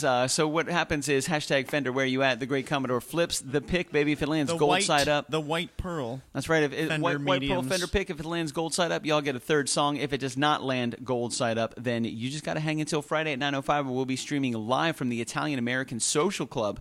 This Friday, our good friends Hanging with Web Show are joining us. And Garrett, this is how Garrett approached me, too. He goes, how do you feel about playing a show where little old ladies are making amazing Italian food? And I was like, first of all, how do you ever say no to that? How do you say no to that? How do you ever say no to that? Like, Aunt Nellie's in town? Number What's one, up? I don't care who's making the Italian food. Yes. However, if they're little old Italian ladies, definitely yes. It's getting done right. It's getting done right. And if you get close to the kitchen before you're supposed to, you're going to get a wooden spoon right to the face. Yep. Something's going to get crazy. I digress. I'm going back to the couch. I'm excited. Sorry. Yeah, I'm excited. All right, continue. let's see what the Commodore's got, baby. Let's find out if we're going to jam another one tonight. That's gold side up, my man. That's gold side up. I love it. Can I borrow this? Sweet. Do you mind if we do this one? Does this require a pinky? That's no pinky, right? Excellent. Awesome. That's a no pinky song. I'll do that. Okay. As long as I get to share just a little snippet of something after we play that song. Well, I demand that you share it anyway. Okay, thank you. Yeah, absolutely. That's my buddy right Should there. I have said no? Or should I don't know. No. Would it have been more entertaining if I was you're like... doing great over there. No, You're doing not great. until Brandon plays his song, does the dance of his people. Wait. That's in the cards? That's when Dan the Cheese Man comes. Brandon will do the great cheese dance, the great Wisconsin cheese dance of his people. Well, I don't know what any of that means, but I'm excited. I want to know who his people are. Yeah, me too. I don't even know what that means. He wrote it down. I just read it the way he wrote it. Like, it's the great Wisconsin cheese dance of my people. All right, cool. I'm excited to see it. I love all those words separately, individually. So this is a cover, ladies and gentlemen. This is by Uncle Lucius. This is a song called Keep the Wolves Away, introduced to us by the great Chris Gentry from Gentry's Barbecue. Chris, hope you're having a good day and having a wonderful, wonderful new year. Took my first breath where the muddy Brazos spills into the Gulf of Mexico, where the skyline's colored by chemical plants to put bread on the table of the working man, where the working man does his best to provide safety and shelter for kids and a wife, giving a little of a soul any day, making time to keep the wolves away.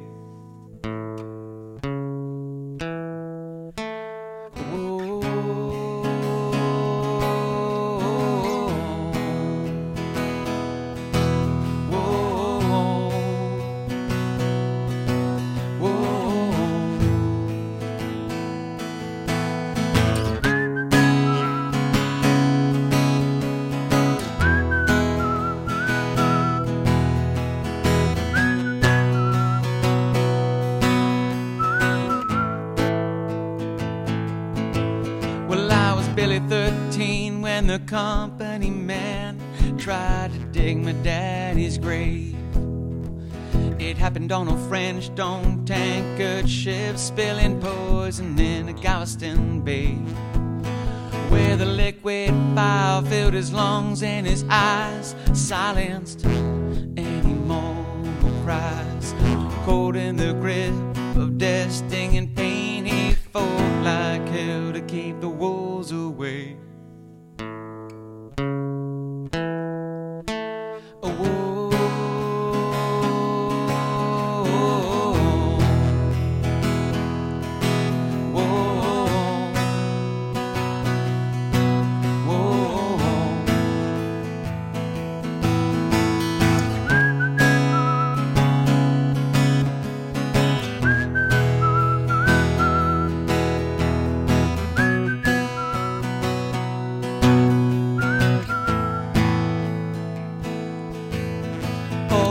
Few years Dad was sick as a dog, but he made a recovery just to spy the odds. Settlement came and we moved out of town, where the sky isn't heavy with refinery clouds. Yeah, he's still alive, he's doing good, he's in his 50s, but the money's running out. He's pinching for pennies, so going for broke with every song I've made, 'cause now it's my turn to keep the wolves away.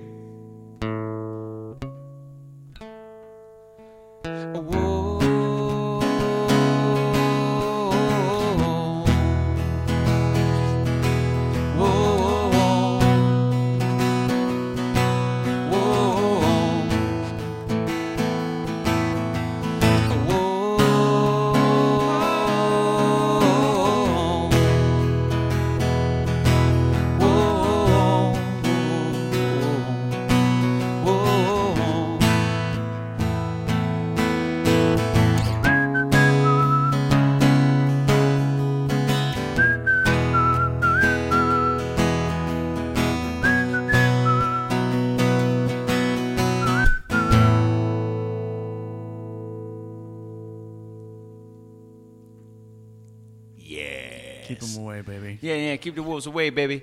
All right, that was a little Uncle Lucius for you guys. Thank you so much for joining us.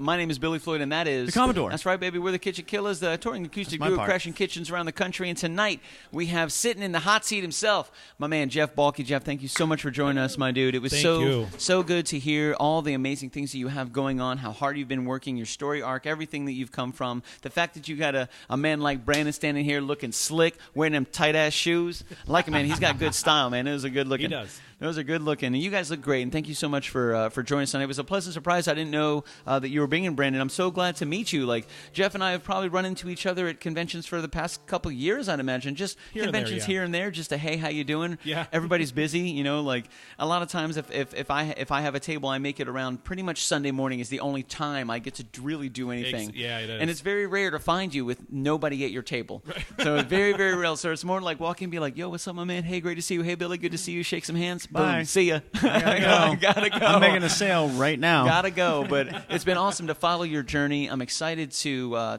continue to follow it. And you said every Sunday you have a comic book strip that comes out. You have the animation studio that's rocking and rolling. You're working on your first story, your first book. My first kids book. Your first coming kids out, book, which is super cool, my man.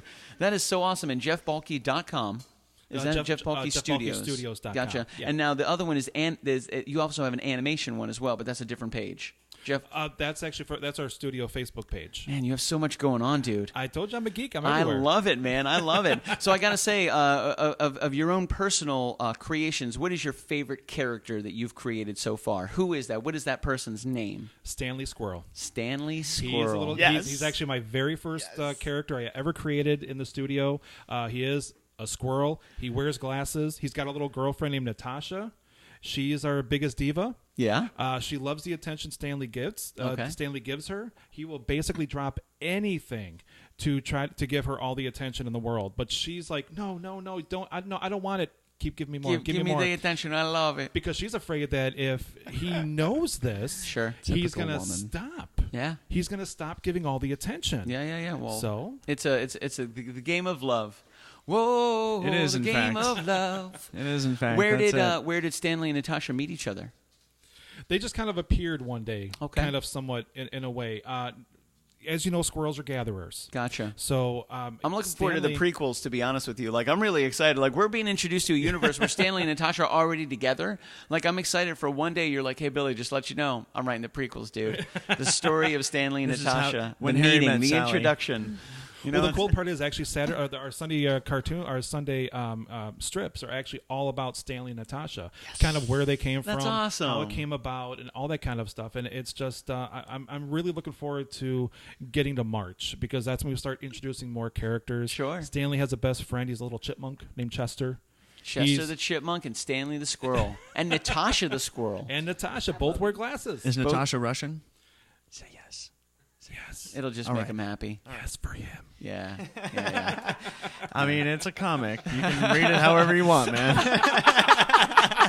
Okay. Is Stanley, is the name Stanley, is that something elemental with your family or friends? Or where did Stanley come from? Or is it just like the SNS? It just kind of... Like Stanley the Squirrel? You put me up there. Easy. It just kind of popped because I wanted something fun. I wanted something kind of light. Mickey was already taken, so that wasn't going to happen. Really? I think it sounds familiar, but it probably won't go anywhere. Nah. See a lot of success in a name like that, Mickey. Get out of here. Crazy crackheads. But it just, and Natasha was kind of the same thing. Oh, well, hello. Yeah, How are we over here? he's been jumping up here for the past, and I'm like, he's gonna do it. I'm not gonna stop him. He's all right, you know. Like, he's a cute puppy, and cute puppies are great for viewers. Yeah. Oh yeah, absolutely. Look at him, you little fuzzy buddy. So you're looking for something fun. You're looking for something exciting. You're looking for something kind of easygoing, and it literally just popped in my head. Got you. You're like Stanley the Squirrel. Done. Yeah. Nice, my man. Where did Natasha come from? Kind of the same, somewhat. Okay. Kind of thing, but I wanted a diva. I wanted somebody who necessarily, who could be very lighthearted, who could be very fun, but who kind of has, I don't want to say a dark side, but more of a diva side. That's the best way I can possibly put that. Diva. And that would be Natasha, the Russian Squirrel. Gotcha. Thank you. See, that's it. Thank you. Just for you. Everyone can picture that, though, right? Yeah. Natasha, the diva Russian squirrel, and her hair is actually red. Terry McIver says, "Is there a Billy the Badger?" If I was going to be an No. animal, I would imagine badger is not that bad, not that far off. I mean, I don't know. Squirrels already taken, chipmunks already taken, which is fine. That's because they're cute and cuddly. You need a badger. You know, I mean, I remember I learned of badgers from Lassie. The black and white show Lassie, which was awesome, man. That was the first time I was ever introduced to a badger because Timmy, John Provost, as Timmy, got excited. Him and Lassie were out being him and Lassie, and of course Timmy was like, "Yo, I wonder what this is." And there was like a hole in this side of this embankment, like in the hill, and he's like, "Wow, I wonder what this is." And he got stuck, and it was a badger. So Lassie ran to get everybody, brought everybody back, and he was like, okay, this is how you handle it. They brought him out of the hole. Everybody was okay. We had another episode. Timmy didn't get mauled in the face by a badger. But they explained what a badger is and how aggressive and mean badgers could be, although cute and cuddly. Wow, that's crazy. Depends on the badger, Whoa. I suppose. I'm just kidding, buddy. I'm not growling at you. I love you. Everything's fine. Yeah, everything's fine. everything is okay. You are not a badger. You're not a badger. No, Am I, Dad? He looked at me like, "What are you doing? Are you angry with me? Right. I'll rip your face off." That's right. I mean, But how the studio, here's another little bit of information. How the studio actually got started is when I was coloring comic books, because I'm a colorist. I used to have a mohawk many, many, many years ago. Are there pictures of this on the internet? Love it. Absolutely. Yes. Love it. At Brandon, conventions, outside cue of those up. conventions. We're going to need those here in a second. I'm so excited. But a fan actually drew me as a comic book character, and with the mohawk. And instead of having Wolverine claws, he gave me marker claws. That's awesome. And Okay. it was just really, and there was like a different kind of costume. I mean, it was very like X-Men-ish kind of costume. My missile launcher was a cran. Nice. And it had a whole bunch of like missile crans. Yep. I mean, Sure, it was like, really like cool. different, like Love it. ammunition. Yeah. Like reloads for your missile launcher. Exactly. Your crayon launcher.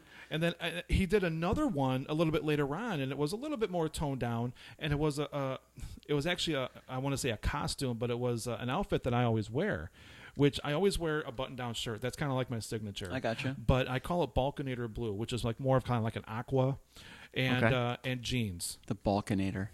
The Balkenator. I love it. And that's his name. That's and we also awesome. have one called B. B. Can you imagine who that could be? No clue. No clue. That's awesome. So you got this drawing of you. And then I actually I put myself the Balkenator versus the Gremlins. Okay. Yeah, the little green ugly things. Yeah, that you don't feed after midnight. Exactly. And don't dip them in water. Don't give them any water or anything. You can't get them wet. Right. Gotcha. Right. There's only a couple rules, kids. That's just 3. Yeah. And he failed all of them. It was don't get them wet, don't feed them after midnight. And no sunlight. No sunlight. No Because sunlight. that kills No them. light.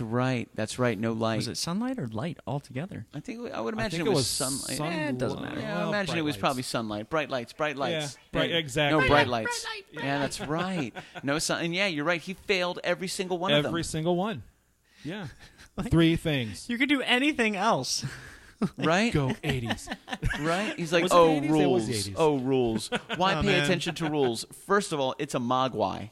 Like, Right. the fact that this right here challenges all of your reality, don't all of a sudden just input your reality back into it after it's already been don't proven that your reality is completely incomplete. I don't care Like, about I'm your not going to rules. listen to the old sage, like Asian guy telling me how to take care of this thing that I've never seen in my whole life. That Right. guy doesn't know what he's talking He about. doesn't know. No problem. You know what? You want some Cheetos, bro? Come get some Cheetos. That's right. That's right, man. Come get some. That- like and then we saying can that. take a swim. No big deal. And we'll do Yeah. it at sunrise. Wonderful. Right. I love it. It's great. It's great. All right. So, sorry, I digress. No, it's all good. It's all good. Yeah, but so I put myself actually in one of these pieces where it's the Balkenator versus Gremlins, and I had all these little guys just in me in a piece, and it sold out. And I'm like, maybe I should do this one more time with something different. And it was very popular. Sure. That's actually about the same time. That was the same year that I actually woke up. We were going to MegaCon, actually, here in Orlando. And I woke up. I literally just sat up. Brandon is still kind of, he's kind of like getting out of it, just waking up. So this is the morning. First day of the show before Yeah. coffee, way before coffee. And Coffee's a thing in my life, too. it's my blood, for the most part. Me too. I like it. You guys do have a lot in common. Yeah. So we have a groggy Brandon and a pre-caffeinated So Jeff. when I woke up, he looks at me and says, "Are you okay?" And I'm like, "I want to start an animation studio." He looks at me, kind of like, okay. And then basically falls back to sleep. What a good That dude. was the It's like, conversation all right, we had. Let's do it. Sounds like fun. That was it, and that's actually when I started. Really? That's when I came to the idea that that's what I want to do, and I started picking up a bunch of Big Shock Disney books, and I really started, hey, if you're going to learn from the best. Learn from the best, dude. I mean, Absolutely, come man. on now. That's true. That's true, absolutely. And then learning more about Hanna-Barbera and, all the other guys, it's just, wow. I can never follow like 100% of their footsteps. Sure. Because, I'm my own person. Yeah, you'll create your own path, man. And exactly. You are. Yeah. I'm hoping. Yeah. No, you definitely you are. I heard it's happening. I heard a quote. I think it was from Miles Davis. I'm not sure. Don't quote me on this. If you fact checkers, look it up. If you Don't steal quote me from on the quote I'm quoting. if you borrow from one person, it's stealing. But if you borrow from many, it's creative shit. It's creative shit. It's creative. That's it. It's Yeah, I get research. it. I get it. Research. I can see that. For example, if you take from one, like I listen to this one artist, I'm just going to copy everything this one artist does. That's stealing. Yeah, don't. But do if I listen to these 5 different, and I'm comparing it to my guitar, 5 different artists, and I listen to all 5, and I take a little something from each one of them. That's research. I'm creating my own style by just borrowing from all these other influences. Yeah, right, yeah. And a lot of people ask us, they're like, "Who do you guys sound like?" Giving me an artist you sound like, and I'm like, "We kind of sound like us, man." I mean, right. we sample from so many, and we write a lot ourselves, but we sample from so many different artists from so many different decades. All the way from the 60s and the 70s and the 80s, the 90s, and today. Just kind of whatever, and then making stuff up and trying new loops and trying new things and just like, let's try this and let's try this. But it all comes down to when you were inspired as a creator, what kicked it off? Like, what was the first song I learned how to play? And like, how did it feel when I first played that song? I was like, wow, let me learn another one. Let me learn another one. Then it gets to the point where I'm like, you know what? I'm going to write something. Let me write something, which I imagine is kind of similar. Like, instead of you doing the covers, the Batmans, while I'm doing Glycerine, you're doing Poison Ivy, I'm doing Come Down. Now it's like you're creating your own characters and we're writing our own music. And that is a different trail to blaze. It is a completely different trail to blaze, and it is fun and terrifying. It is dark and brilliant all at the same time. And there's a lot of really high successes and rewards, and there's a lot of stress and there's a lot of struggle. Because if the struggle's not there, it's almost hard to It's almost hard to appreciate the success without the struggle. Right. It's hard without that basis of comparison to understand, like, man, we got to win today. And the reason that people are like, yes, we got to win is because they understand what it's like to lose. Literally, blood, sweat, and tears goes into your own thing. Well, as we know, the blood. True. The blood, sweat, and tears really goes into. Oh, man. Thank you. My pinky is dude, in fact bleeding. I think I've done all 3 of those things while playing music at some point in my life. Like, most certainly there are songs that I've written, and if I'm writing a song and it moves me, and I'm like, there's been times where I'm like, and he's witnessed it. Like, I'm playing a song, I'm so connected to the emotional value of it that I will cry a little bit. I'll just get overclimped. And same thing. With bleeding, I played bass for a long time, played guitar for a long time. If you're in the middle of a song and you cut yourself, dude, you can't just be like, sorry guys, can we stop the show? And there's times where I'm writing something and I'll just be playing for like hours, like consistently for hours, and like I know my fingers hurt, but like I want to play it one more time, and I'll just keep playing it, and like by the end I'm like, why did I do this to myself? Yeah. Yep. Oh yeah, man, absolutely. So blood, sweat, and tears, most certainly, absolutely. And I think I think that they all become part of what makes our product as we evolve. Like what we've involved, what we've won, what we've lost, that all goes into that creative aspect and ultimately winds up in some way in the characters and in the music that we write, in the characters we create, in the stories that we tell. And I think that is really an awesome way to kind of see an artist's adventure. His journey, his or her journey, like, and that's what I tell a lot of people. Like, they don't care about, not everybody. They don't care about what we write. They don't care about what you draw. They love your journey. They want to connect to Jeff Balke and see, man, I joined Jeff. First time I saw Jeff was this many years ago, and you will have those TNA people that are like, I'm not going to do any of that. But there are some people that are like, dude, whatever you do, I'm gonna dig it. And I'm gonna enjoy your journey. You know, and those people are they're rare. And they're priceless.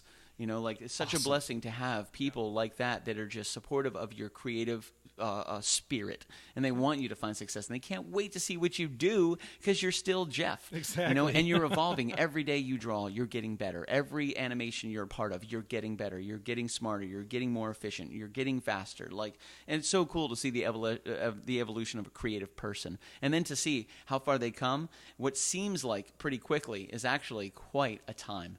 You know, like 10, 20 years sometimes. Oh, yeah. And some people, they don't always see that. They just see the tip of the iceberg. They don't see, like, yes, this artist came out with this, their debut album was actually their 9th album because you never heard of them before. Yep. And they have 8 albums. Maroon 5 played together for 13 years before anybody even gave a crap who they were.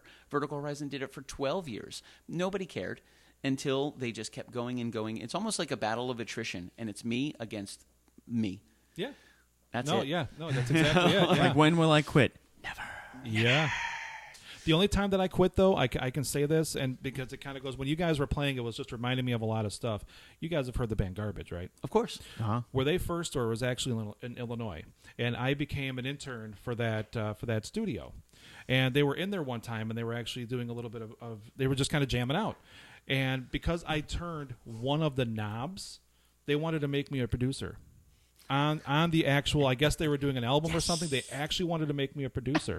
And I'm like, because I turned a knob? And you're like, yep, I'll do that. Yep. Well, one of the first times we came out here, actually, Brandon and I was going to work with Lou Pearlman, who started Backstreet Boys and NSYNC and all those guys. Oh, yeah, you know, I know exactly who Lou Pearlman is. The guy who went to jail. Who then screwed over the entire city because he embezzled millions of dollars and ran to another country. That's the guy. Yep. It was a non-extradition country, but we got him anyway. Florida man. But literally... For sure, man. There was a point in Orlando that Orlando was like half developed, and that was the reason. He just bailed. Yeah. Yeah, he bailed. Exactly. So yeah, we know Lou Pearlman. Continue. But no, but anyway, I was actually going to be doing that kind of stuff. I was going to do like the producing, and that's part of my journey here. That's awesome. Is like, I was going to work for somebody else, but at the same time, I'm like, I want to do more of my stuff. Sure. I wanted to do my own producing. I had no idea how to do it, but that was back then. Sure. And then I actually got into my own. Don't judge me. This is many years ago. My own boy band. Awesome. And we did the singing and we did the dancing. You have the hair for it. Yeah. I did back then, actually. I mean, you have to look for it. You could rock the boy band, man. I like it. You're very colorful, really good. You have a very cherubish look. You're very young looking, like you can. Which guy would you be in the five boy band? Which guy would you be? Because everybody's got their own little signature. I'm trying to think of really smart, sarcastic comeback to that, but I can't. I can tell. I saw him over there. I saw him trying to figure it out. I'm like, if I keep talking, he'll run out of time. He won't be able to figure it out. Now just drop him on the spot. So what was the name of your boy band?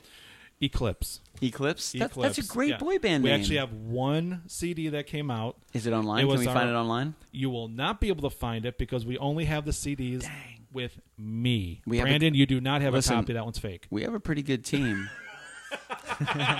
Pretty good team. That one's fake. That's actually a trick copy. If you try to play it, it'll blow up. You can't do that. Nice. So what was you? So the name of your band was Eclipse. Yeah. How long were you guys together? We were together for just under 2 years, and we were actually coming back out here. See, it comes right back to Florida. It does, man. We were actually going out to Florida. We were coming out here to Florida, and we had a couple of gigs that we were setting up. House of Blues in at the time Pleasure Island. We were actually going to go there. We were going to go and set everything up, do everything. We were going to go on the main stage, actually physically on Pleasure Island, had everything all situated and ready to go. Unfortunately, 2 of the guys were like, "Oh, I can't do it." And I said, "Why? Why can't you do it?"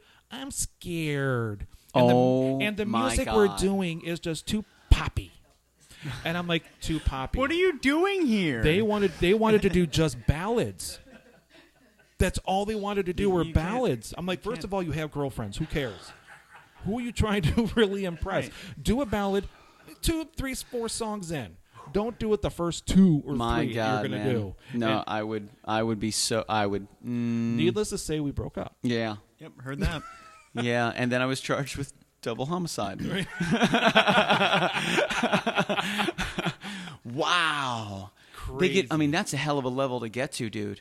Especially so fast. That's a hell of a level to get to. And for them to pull back, oh my God, what a strength. You're ruining my dream.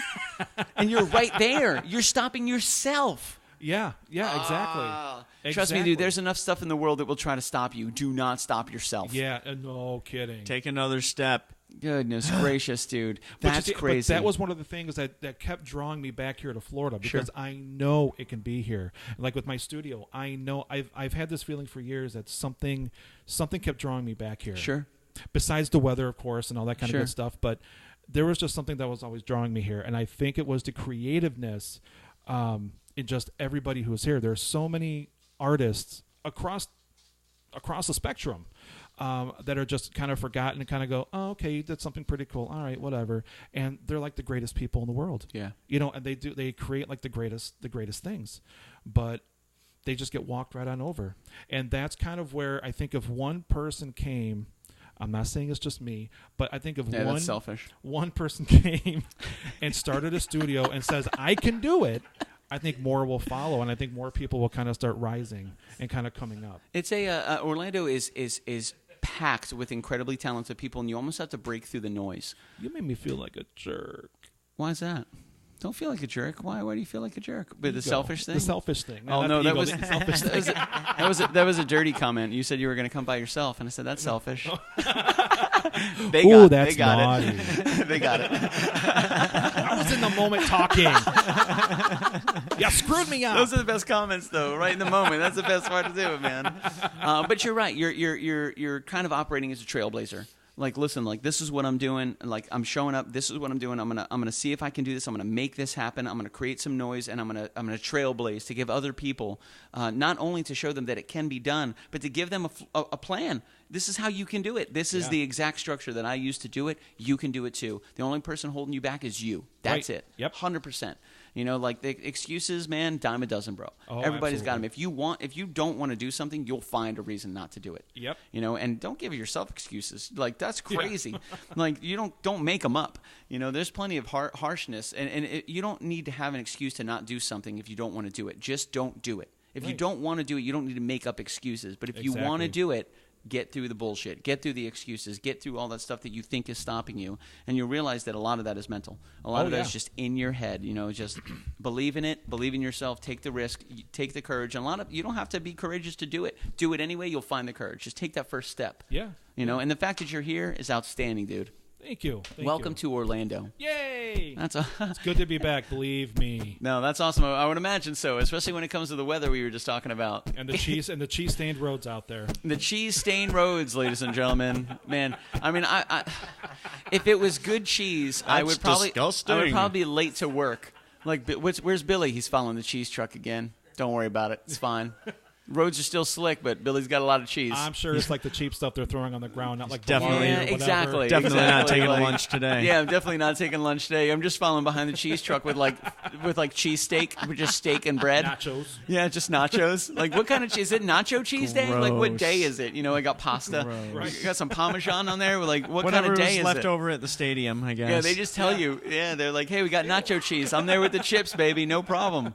Like, we got a ton of Parmesan cheese today. Like, I'm bringing some ziti. Like, we're making it happen, dude. Oh man, did you want to do a loop real quick? You want to try something real fast? Just real quick. Cool, man. Just real quick. Yeah. What you got? What you got? I'm gonna. Jeff and I are gonna sit back here and we're gonna judge you harshly. I'm just kidding. Do you know Rumor Has It? Yeah. Look up the lyrics real quick. With the phone that you don't have. Yeah, it's right there. It doesn't matter. We're gonna do a little bit. This was just a little bit. Do your thing.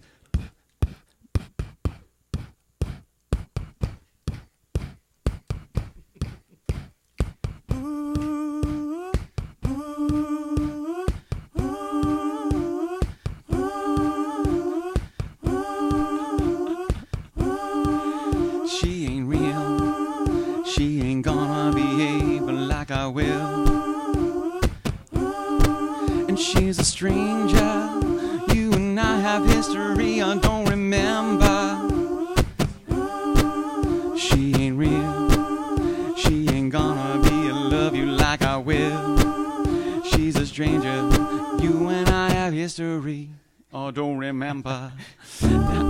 Whoa.